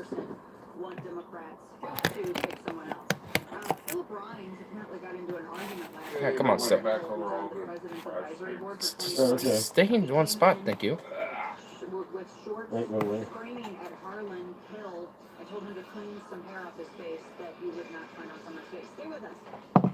I don't know where the hell this happened, but oh well. What? Each maglite represents a culmination of decades of research, development, and continuous state-of-the-art refinements. I went from finding weed the night before last. Yeah, and me and coworker rolled a poop ball and hit it out of bowl. When I buy a shotgun, I'll use the shotgun poop balls out of chamber. Just put the chamber. Cool, cool. Khalifa's to record for king. Ah. It means caliph, as in caliphate. Well, at least I know where caliphate comes from now. Basically another word for kingdom. Maglite makes a superior product with a limited lifetime warranty. Visit maglite.com/Dana and receive special pricing you won't find anywhere else. That's maglite.com/Dana. FM News 101 AXL. The holidays are here. No one else. Nope, yep, there's Cleo. Cleo doing her turn. Oh my god, Cleo! Jeez! Cleaning the litter box, more like digging half of it out. What the damn? Yeah, like I say, it's her job to spread all the litter across the floor. Oh, jeez. Well, that's all going right back in. I'll probably have some litter doing opium bowls. And she's the litter box queen. Well, you're never seeing me doing anything. Like her sometimes, but other boys never. Like, you can't really influence me that much. Okay, my job here is done.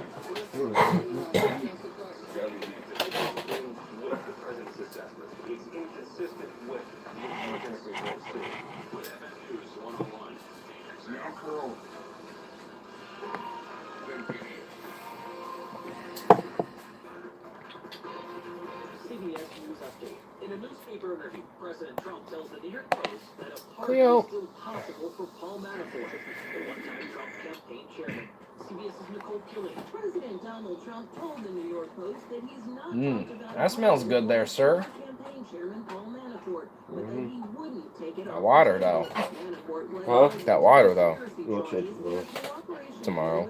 Special counsel Robert Mueller. Mueller told a D.C. federal court Manafort. Mueller. Manafort's lawyers pushed back, saying he tried to gross. the agreement. The president's words have drawn swift. So you're just like so much damn smoke I need to clean. The thing comes to notifications. Oh. Cleo. Hey, Cleo, Should be a girl. way to get rid of them. Cleo. Cleo. Oh, hi, Claire. Hey, Curly. Hi. Come here. Closer. No. Come here. Here. I want to hold. Here. I want to show you off. Come here. It's a goof. Come here. Oh my God, you punk. Here. You goof. Whatever. I'll try to snag a Cleo. Yeah, you single block. Cleo. You bitch. They're all running away from me. They're like, no! I don't want to be revealed. I'm just a kitty. I'm innocent. No, they don't want to be nabbed. They want to be jumped. I put fat sticky landmine, some triple. Hashtag Cosbead. They'll be unhappy. Oh, I'm about to get hashtag Cosbead. Curly. He'll probably come back. Curly. Yeah, curl. Well, if you keep petting him, he definitely come back. Curly. Hey, buddy. Yeah, goofy cat. They love to get petted, but they just Curly. don't like to get picked up. And it's anything more than a scratch. You want the only body shop in the Northwest that works Come on. day and night to protect your right to pre-loss repairs, factory parts, and manufacturer specifications. Give Lakes a call. We'll send a flatbed tow truck to your home or tow yard, provide a loaner, and Curls, that's all good. fix it to pre-loss condition, and get it back. Simple. Lakes Auto Collision Centers, the finest in collision repair. Hey there, it's Lars. Yeah, I know Mr. it's tough to do Cinderblock. the things Oh, you my need to Lord. do each and every day if you're not getting quality sleep every night. You know, I've been sleeping on my pillow for almost 2 years. Yeah. And for almost 2 years, He went way back there. quality sleep. Yeah. I've been feeling great I made one attempt. He's like, no, I knew it. I'm going away. You're gonna need your sleep more Yeah, big old cinder block. Well, Bill Cosby has access to medical marijuana in prison. Hopefully, honestly. free. My pillow is 100% Give our boy Cosby some marijuana. 10-year warranty. And this is new. I mean, With your purchase, your money back guarantee. like, the dude has, like, Get nabbed. stop. You just nab him anyway. But now you have till the 1st of March. That's how sure they are that you're gonna love it. Go to I present to you one curls. Oh, wow. Hey, Curly. Ah. Hey, buddy. Oh, God. Don't let go. Ah, there we go. Hey, buddy. He's like, oh, God, why am I here? It's like, Yeah, good kitty. it's like, oh, God, why am I here? It's like, oh, God, I'm out. He's like, Look at me! I can't believe I'm getting held. I was just held multiple times. Oh, I want God. to jump up on you. Have you pet me? First, we never sign secret deals with insurance companies to fix cars cheap. Yeah, you goofy ass cat. Joe Miller showed me a picture of him shirtless. He was bad at, with gun says, he's badass looking. Damn. Did he? Shit. I'd see if he did. Is it a female? Curly? Oh, this boy ain't.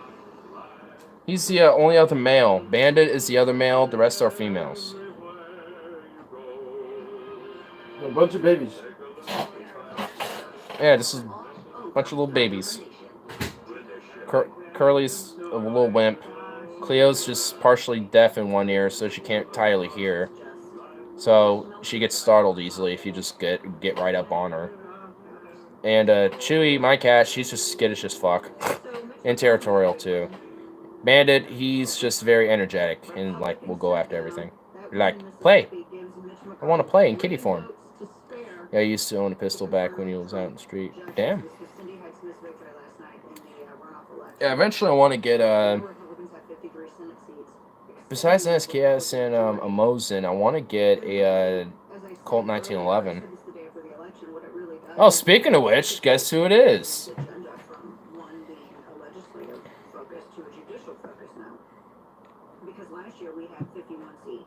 Welcome, welcome, good sir. Knew you'd be here at some point. So Bandit and Curly are males? Yep. Bandit, the little Diaz meal boy. I mean, you've seen him plenty of times. He's on here constantly. Whenever I'm out here, you see him at least every other stream. And Curly, who's chilling over there drinking some water, he's the other male. And then Cleo and Meg are females, and they're twin sisters, and the older sisters. So they're a litter, I think 2 litters before, 2 litters before Curly. So I think there was 1 litter which we gave out to adoption with this you know, baby kitty, that crazy kitty. And then there was him, and then there was one more, then she died, and then those were given to adoption too. So we kept him just because it was just one, and you know, it was like, oh, okay, not that big of a deal. So he's always been around. But yeah, besides Chewy and Bandit, all the cats are related. And so 3 out of 5 cats are related. Curly is the young brother of the 2 older twin sisters. And then, even when having one cat hair literally gets everywhere in your house. Dude, you don't have to say that twice. I pet a cat once and then my hand is coated in fur. It's like, what? I have to do this really quick and just get it all off me, and it's all good. I mean, even on Curly, it gets fur on himself. Like, I'll see him sometimes. He'll have, like, a little tuft coming out right here. And it's because he's, like, you know, trying to get his, like, this fur here. It's like, oh, my God, Curly. It's like, you collect so much fur on yourself. Like, literally, we can sweep this garage, and I can guarantee you half of it will just be debris, and the other half will just be fur. Same with the vacuum. If we vacuumed up our house, like, probably a good half of it every time, no matter what, just because we have cats, it's just gonna be cat fur. That just comes with the package of having a cat, or any animal necessarily, like a dog or a cat or anything that has fur. You're gonna have fur around, or at least unless it's in a little cage like a little hamster or something. You're not really gonna get fur everywhere with that, unless you have it out everywhere. But if you got like a dog or cat, just expect fur everywhere. It's guaranteed. Have fun. Merry Christmas, boy. Gonna have much fur.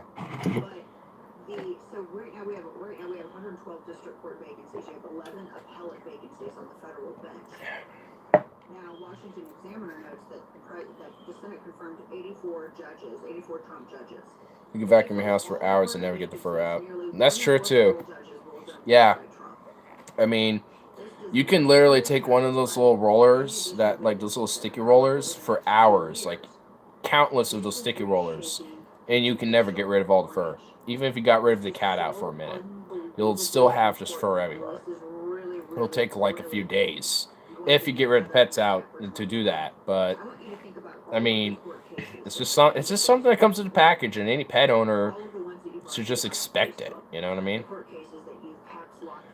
And some cats have weird personalities, like digging half of the litter box out of the litter. So later, we have to go take a little scoop, just scoop back in there. Just be like, well, gosh darn it. I mean, it's just ridiculous. It's kind of funny how they have their own little personalities. Like Curly, he's a little weird.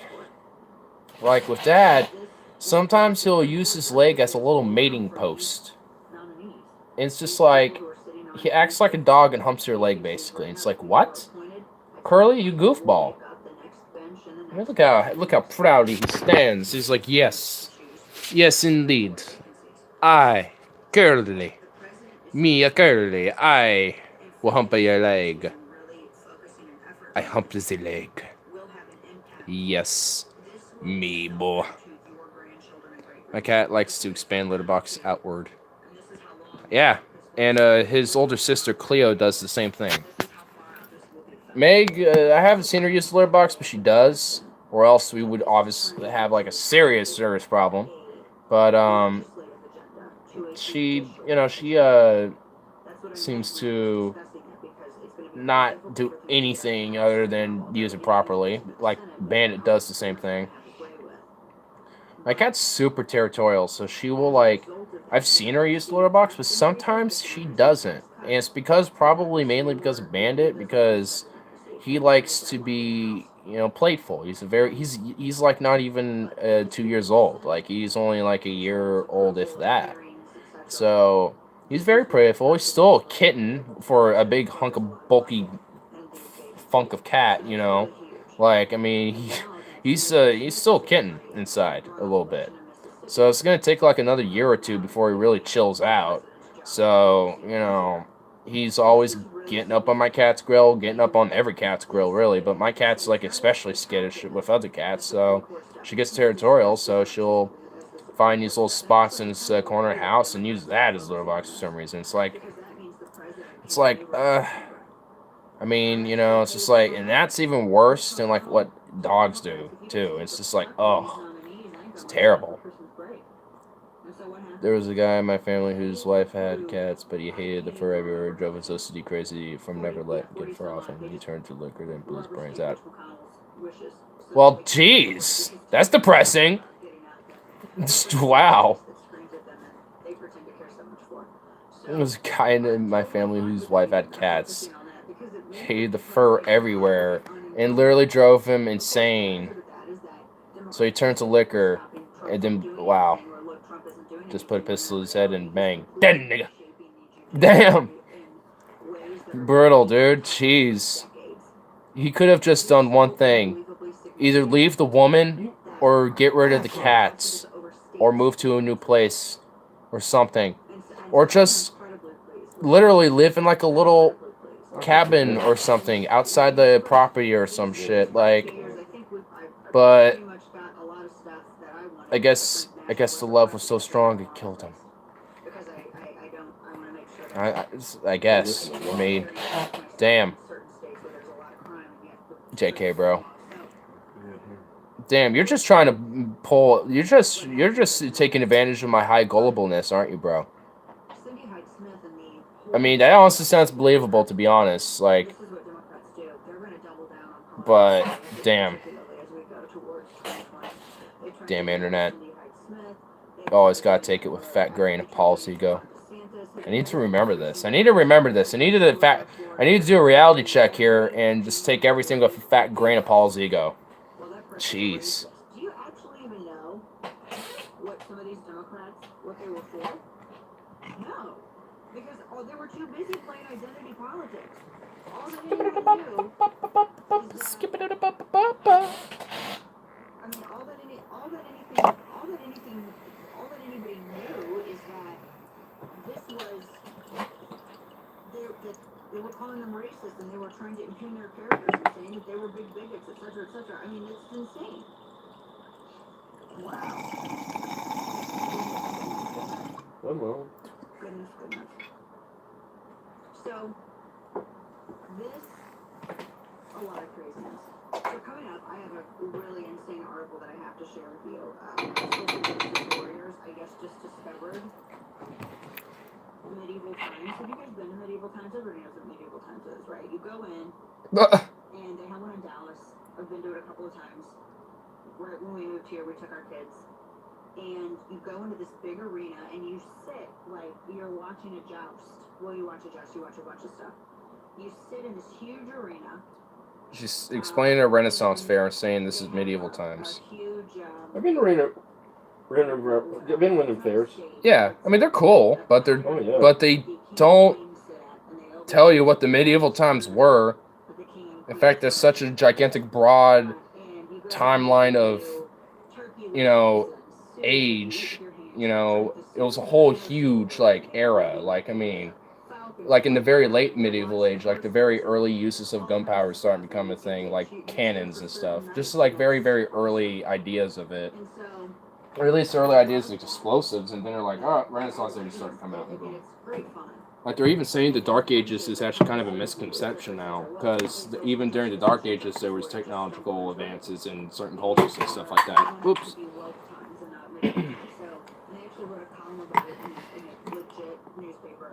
What's up, Joe Malloy? Why aren't you talking? Not much. You. Did you get that Italian hoagie like you mentioned? I know you were saying something about that last night. Because it sounded pretty good. I want to know. Was it good? Or did you not get it? Did you not get it?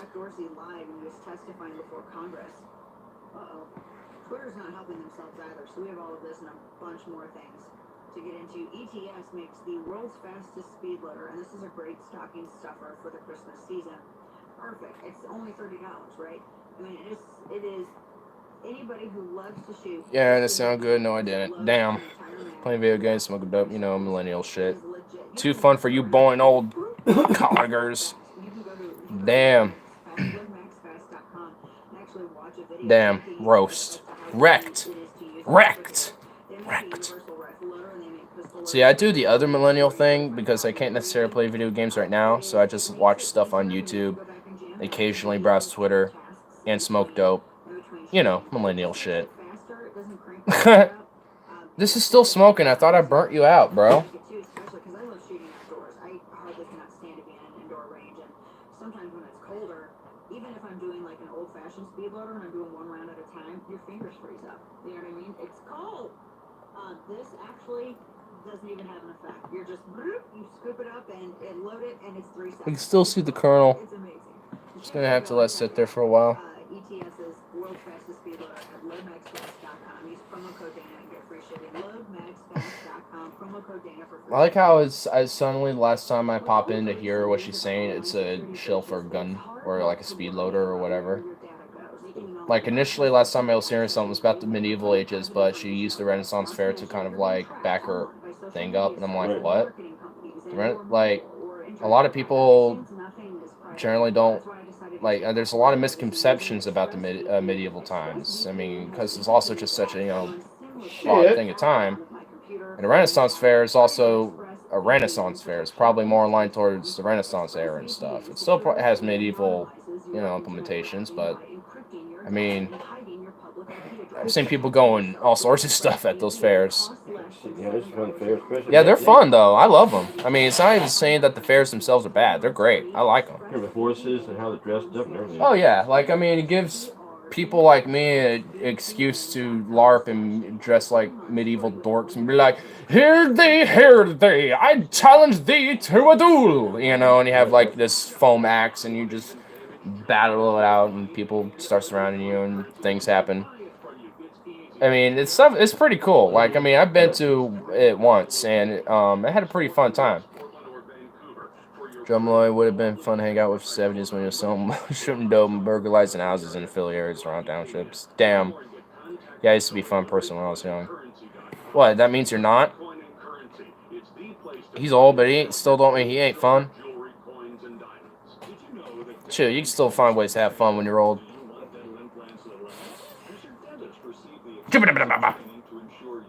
Wow, that was a late reaction, Curly. Wow, you're walking up to me? I try to spook you and you're like, love, I'm gonna rub my cheeks up against you and demand pets. And hope you don't pick me up. And hope you don't pick me up. Come here, Bandit. Or not Bandit, Curly. Yeah, there you go. Yeah, buddy. Oh, you're so sweet. You're a sweet boy. You're a sweet boy, you know that? Yeah.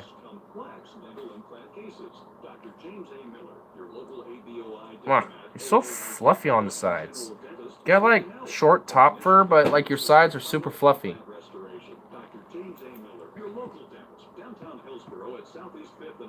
Yeah.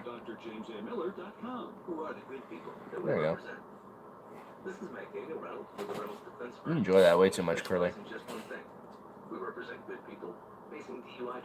What is all this nonsense? I always get these weird notifications like CPU overheat, even though my phone isn't hot at all. Right.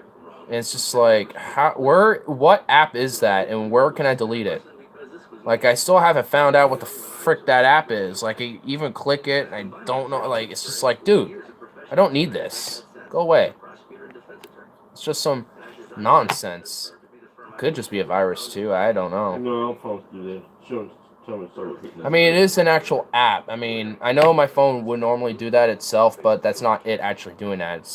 It comes up as an app notification. Huh. Yeah, so there's an app doing it. I just don't know what it is. Because I know my phone would, but it's definitely not a notification from my phone. So I don't know what it is. Ah, my phone wants to keep moving around. Wow, the chat. Oh my. You okay? Yeah, the chat just decided to flop around. I had to solve it, and then my phone decided to go flying around like a retard. Had to recollect and restabilize before I put it back. But I will think I will do my wrapping up with a final bowl, because I'm feeling a shower for sure before I go to sleep. Just a nice warm shower, just like that just like it didn't like to go sleep in the covers after that. It just feels so much more comfortable. There's something more comfortable about it. It's just like, oh, love it. Leaving already? Well, I've been doing it for about 2 hours to 10 minutes, and plus there's a lot to rewatch, for you at least. So, good old Carl was here the whole 2 hours. He showed up like 45 seconds after I started streaming. He's like, I'm going to see if he's streaming. Oh, he started 45 seconds ago. Sweet. Pretty much how that went. Then he showed up, and I'm like, hey, he's first. He broke the cycle of you being first, or Stefan being first. So it's like, hey, there we go. Wow. Do you think Glenn Greenwald is sexy? Do I think, I wouldn't necessarily,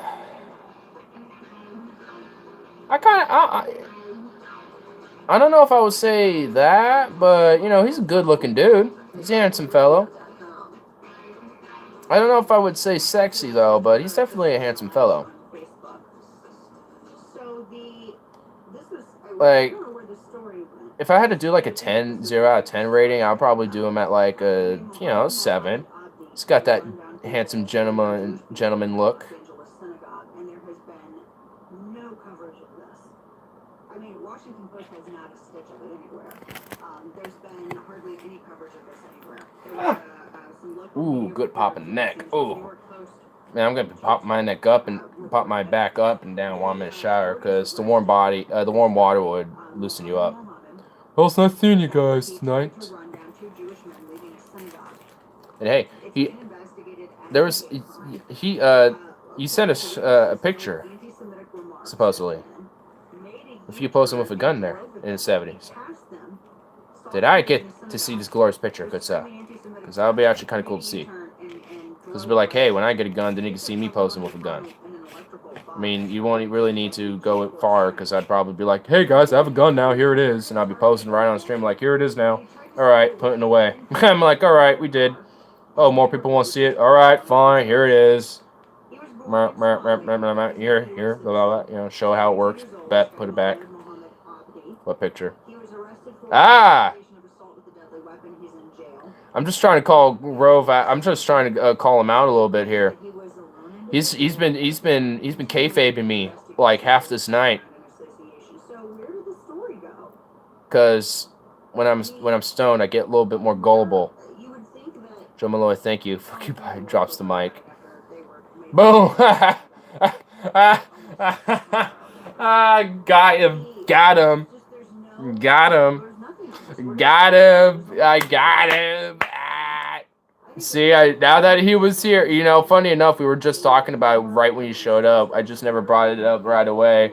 I wanted to see if you were going to mention anything, maybe. Check the chat a little bit, see if you mentioned it. But you never did, so I had to bring it up later. That's what, and I did. Hey, you think I was going to forget about that, Carl? Wrecked, bro. Nah, I was letting that stir in that pot for a little bit. I ain't going to just let that one slide. I mean... The one of them was actually kind of believable. He had like this... He said that one of his family members was so OCD and his wife had a cat. And he was so OCD about not having cat fur around that he literally went insane, went on the liquor, and killed himself. And I'm like, damn, that sounds believable. And he's like, you gullible fuck. Gullible retard. And I'm like, wow. You pull off a very believable story. And it's just like, I knew I should have taken out with a fat grain of Paul. Fat grain of Paul's ego. But... And there was another one about, like, the Khalifa, and I was like, I don't know what the Burj Khalifa's named after, nor care. And I'm like, is it after Wiz Khalifa? Because that'd be kind of cool. And, yeah, but other than that, ha! But I got that one. Got that one. He's just like, yep, I'm done. I am done. The fake news is strong.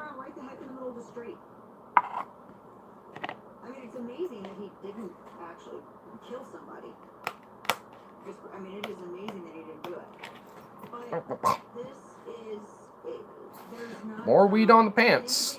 It's tremendous. These people are just anti-Muslim bigots, etc., etc. No, people are asking questions because there has been an uptick in stories like this. That's why it's, and everyone says motive unknown. Really? You think the motive's unknown? Like, really, you really do think the motive's unknown? Wow.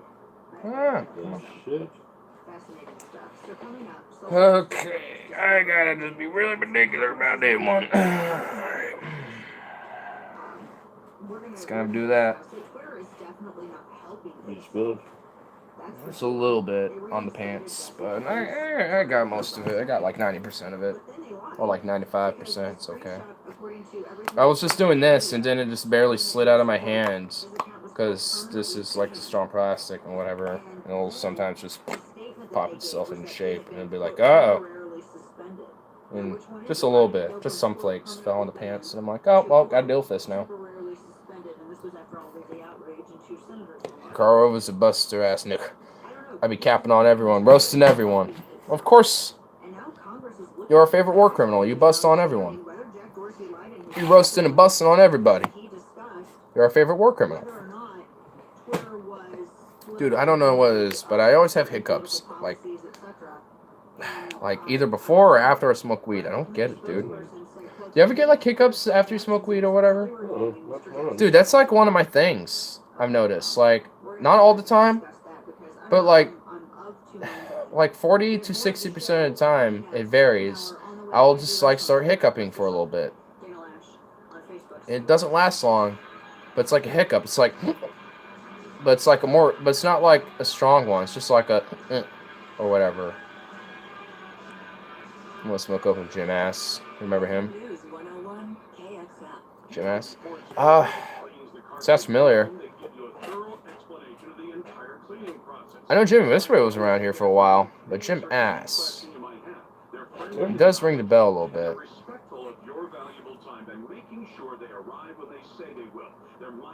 Speaking of which, whatever happened to Jimmy there? I know he's still around, but I haven't seen much on live streams. I guess he's just been working hardcore, doing his thing. When there are smokes weed, yes, Skyrim Fantasies of Iceland.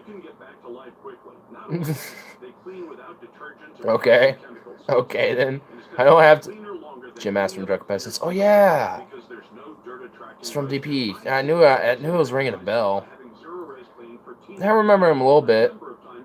Came up with Dynor. Oh, alright. Yeah, it started to come up a little bit. A little vaguely. I don't know too much on it, but yeah. I recognize, though, about Jim Ass now. I don't know, like, too much about it, but, I know of it. Jimmy sends me weird nonsensical autistic messages on Twitter at odd hours. No, what? What? Nonsensical autistic messages on Twitter at odd hours. That alone sounds like a meme. What? You gotta tell me what? You gotta give me an example. At least one example. Like what? I mean, he sends me stuff sometimes, but it's usually like to either like a post or like a picture or like a YouTube video or something like that. And usually I just send like a little response back about it, or just like lol. Or usually I just acknowledge the response and look at it. Don't say much, but that though sounds kind of funny.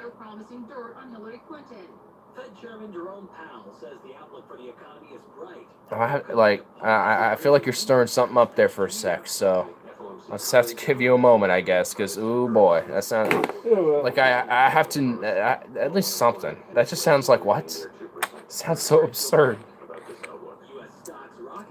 Oh, I know what I can just keep. Yes. Keith. Yeah, that'll work.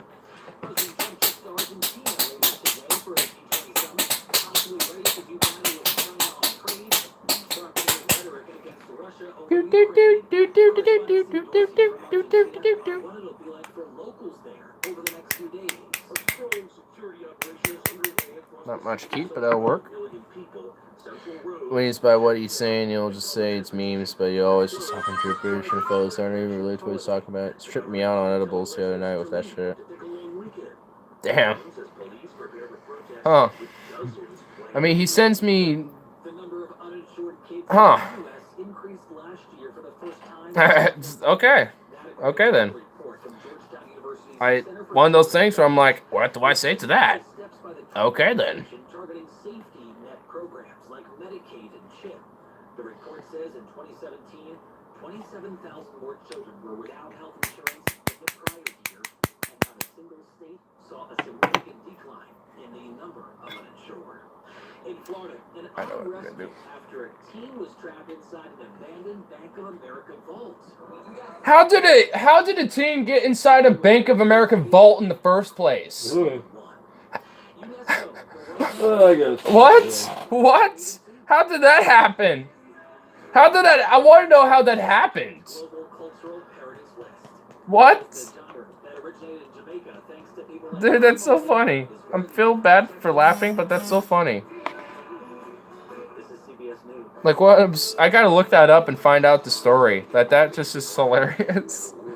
How did he get in there in the first place? Did he try to break in or something, and they just locked him in there and forgot about him? The shooting last night has left one man with serious but non-life-threatening injuries. It happened last night around 9 Start throwing food in trays at customers. Oh wait, hold on. Well, that. I was like, wait, what? Oh, okay. That makes me think of one time when I was 16, 17. We got a hold of some cheap-ass gas station red wine, took some benzos while drunk and got fucked up. We went to some shitty Chinese buffet. And started throwing food in trays of customers? Oh my god. Savage. At 16 or 2020. That was bad. That was a good drink back then. That's still around. I know where you know the Roswell Market just down the street. You can get it there. Mad Dog 2020, that mess you up. Yeah, I've had it before. I've had like half a glass and it didn't do too much to me, or half a bottle of that shit. Me and Harley split it. Well, it did something to me, but I mean, I think if I had a whole bottle of the shit, I probably would understand where it comes from. But it's good stuff. It was a really tasty drink. Cops got called. I like Mad Dog 2020. I can imagine cops being called when 16 to 17-year-old teenagers went into some shitty little Chinese buffet, fucked up on benzos and shitty gas station red wine, and started throwing food in trays at customers. I spat some water in some bitch face. That's all I remember. So you went Mad Dog spitting Cobra Door and spat in some person's face, just like Jimmy Dore did at Alex Jones. Congratulations, you are a meme. That is beautiful. That is beautiful. That honestly is just hilarious. That sounds like something you'd hear out of the Trailer Park Boys or some shit.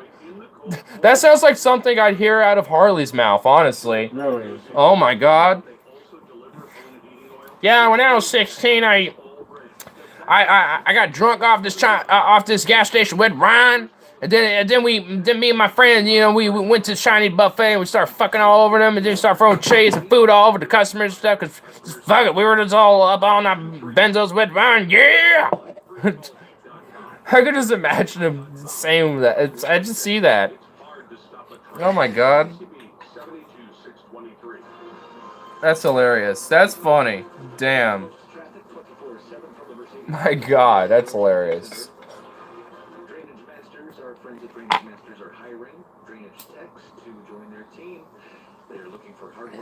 Probably would fit right in if you lived in the little town my high school's in. Oh, definitely, dude. Sounds like he would easily. I mean, there's this funny story. So, me and my friends, me, Logan, Tyler, and Stefan at the time, we went down to where Harley was living at the time, at his house. This, I think, was Blues Fest 2015. And it was the Portland Blues Fest, and we picked up Harley, and we just left, and we were riding our bikes down on the trail going up to Portland, because the bike trail that is near me goes all the way straight to Portland. So we took that trail all the way up there to go to the Blues Fest, and you know that move that Harley was doing the other stream. I don't know if you were on it specifically. All right, guys. Good night, Robert. But he went up, you know, like doing this, you know, one boot on the handle and the other one on the seat, and he wiped out, bro. He straight up like womp, and then boom, like hit his seat, smashed right up on his nuts and shit. And then he fell, and then he smashed his wrist. Like I think he smashed this wrist, and it went boom, and just hit it at such an angle where it broke. It actually cracked it. and he didn't know at the time. So we walked off for a little bit, and we just kept riding.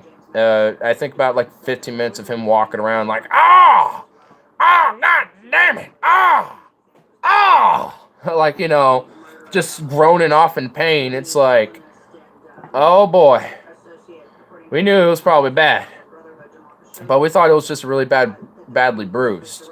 So during this whole festival, we're just rocking out, jamming out, smoking. Well, me, I wasn't at the time, but next year I definitely was. But this year I wasn't because I wasn't smoking weed yet. But they were all smoking weed, you know, and having some drinks and stuff. But you know, I was just enjoying the music, and it didn't like literally later that night he goes to the hospital and then finds out that his wrist is cracked, and it's just like, wow, Harley, you crashed, broke your wrist basically, and rode yourself all the way to the Blues Fest, partied out, and jammed out to some blues music all day and night, watched a big fat firework event because it was also on the 4th of July, and then you went to the hospital. Nice one. It's just one of his many stories. You ever seen that video of the little kid throwing shit off the shelves at the dollar store? My friends did that shit. Oh my god. They just didn't care. They were like vandals straight up. Like, I mean, because technically that's vandalizing a store or damaging the property. But, damn, dude. Brutal. That's brutal. Brutal, bro. Bro. Goats. I don't know why I got that going on, but whatever. But damn. That's funny, though. Oh my god. It's like funny, but like terrible at the same time. Stretch. Well, I haven't found a bowl loaded up, though. 22707. Hey, lucky numbers. 2 2s and 7s. Well, not anymore, but it was there for a second. You know what I think that means? I think at the 233 mark. Yeah, that happened. The lighter's over there, and I have to get up to go grab it. We were out behind the dollar store, and me and my friend's car hitting speed out of a bong. I remember it tasted like peanut butter. We went and tore that nigga. There was only one fat bitch there. Damn! Just only one chick there? Wow, so she obviously could not do a thing besides just call the cops and hope they come soon. Damn, that's brutal. Before I take this, I do have to take a major piss. I am doing a kind of a mini dance going on here. So I'll just be right back. Oh! Oh, I just popped my leg. God damn. Oh.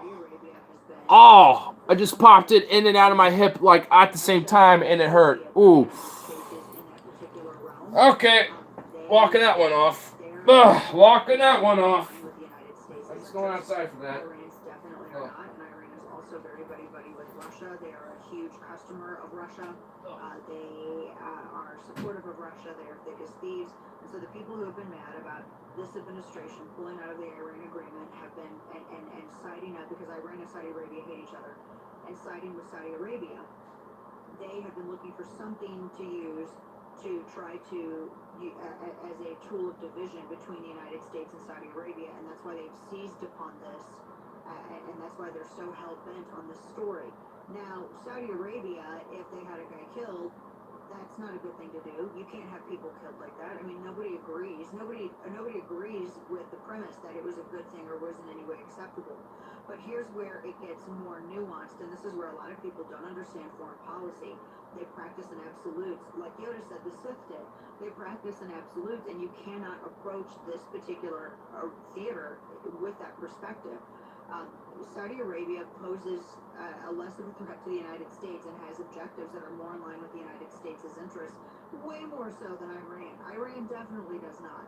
And so the way that the administration is approaching it, and this is pretty much what Mike Pompeo has said and what General James Mattis has said essentially too, is that we're not going to jeopardize a relationship that actually means for a more secure theater there and a more stable area because Iranian apologists are still mad that we walked out of the Iran deal and they want to divide and conquer and figure out some way to reduce Saudi Arabia's influence in the area. Their influence is more of a stabilizing factor than Iran's is, and Iran, let's not forget, has blown up more of our guys with their IEDs and has attacked our folks with proxy wars with these rebel factions and other terrorist groups, the Houthi, etc. It was the Houthi, which is a proxy for the Iranian Revolutionary Guard that attacked our sailors a couple of years ago, remember? Over in the Middle East, and there was video of that, etc. So the idea that we're going to jeopardize the stability of this region and a relationship with an entity whose goals are more in line with American security and American objectives because Iranian apologists want us to do so is an utter crock of crap. So that's all you need. That's the gist of this whole entire story. That is the gist of it. And so Mattis and Pompeo and this administration are all in agreement. But all of the apologists, have apparently more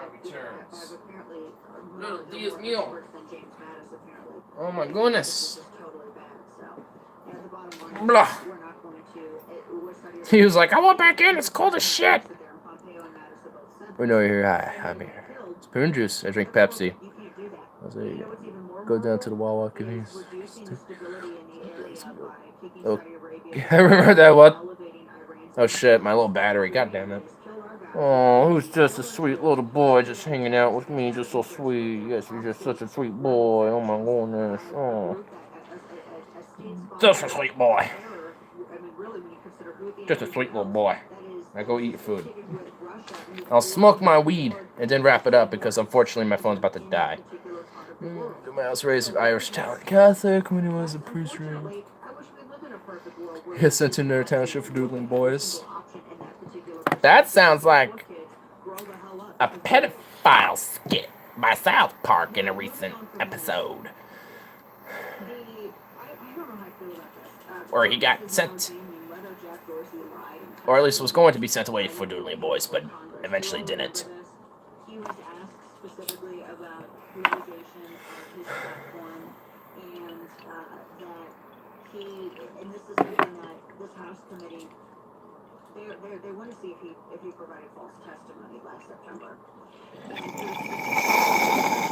controversial history of arbitrarily censoring. Is that already? What the fuck? Sean Davis over at the Federalist delves into how he 2% already, dude. What the fuck? Ridiculous. Discrimination against That's the only 2%? Well, of course. It's always good to see an audience of anybody, even the shit posters.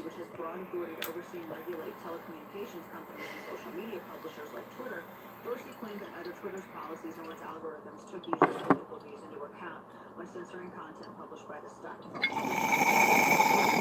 He says, quote, I want to start by making something very clear. We don't consider political viewpoints, perspectives, or party affiliation in any of our policies or enforcement decisions, period. He said our policies and our Barter? take into consideration any affiliation, philosophy, or viewpoint. Now, the hateful conduct policy, which changed recently, they've banned anyone. I don't know how to respond to that emoji, besides I have 1% and I must go now. So if that being said, I'll probably see y'all tomorrow, as I usually do. Oh.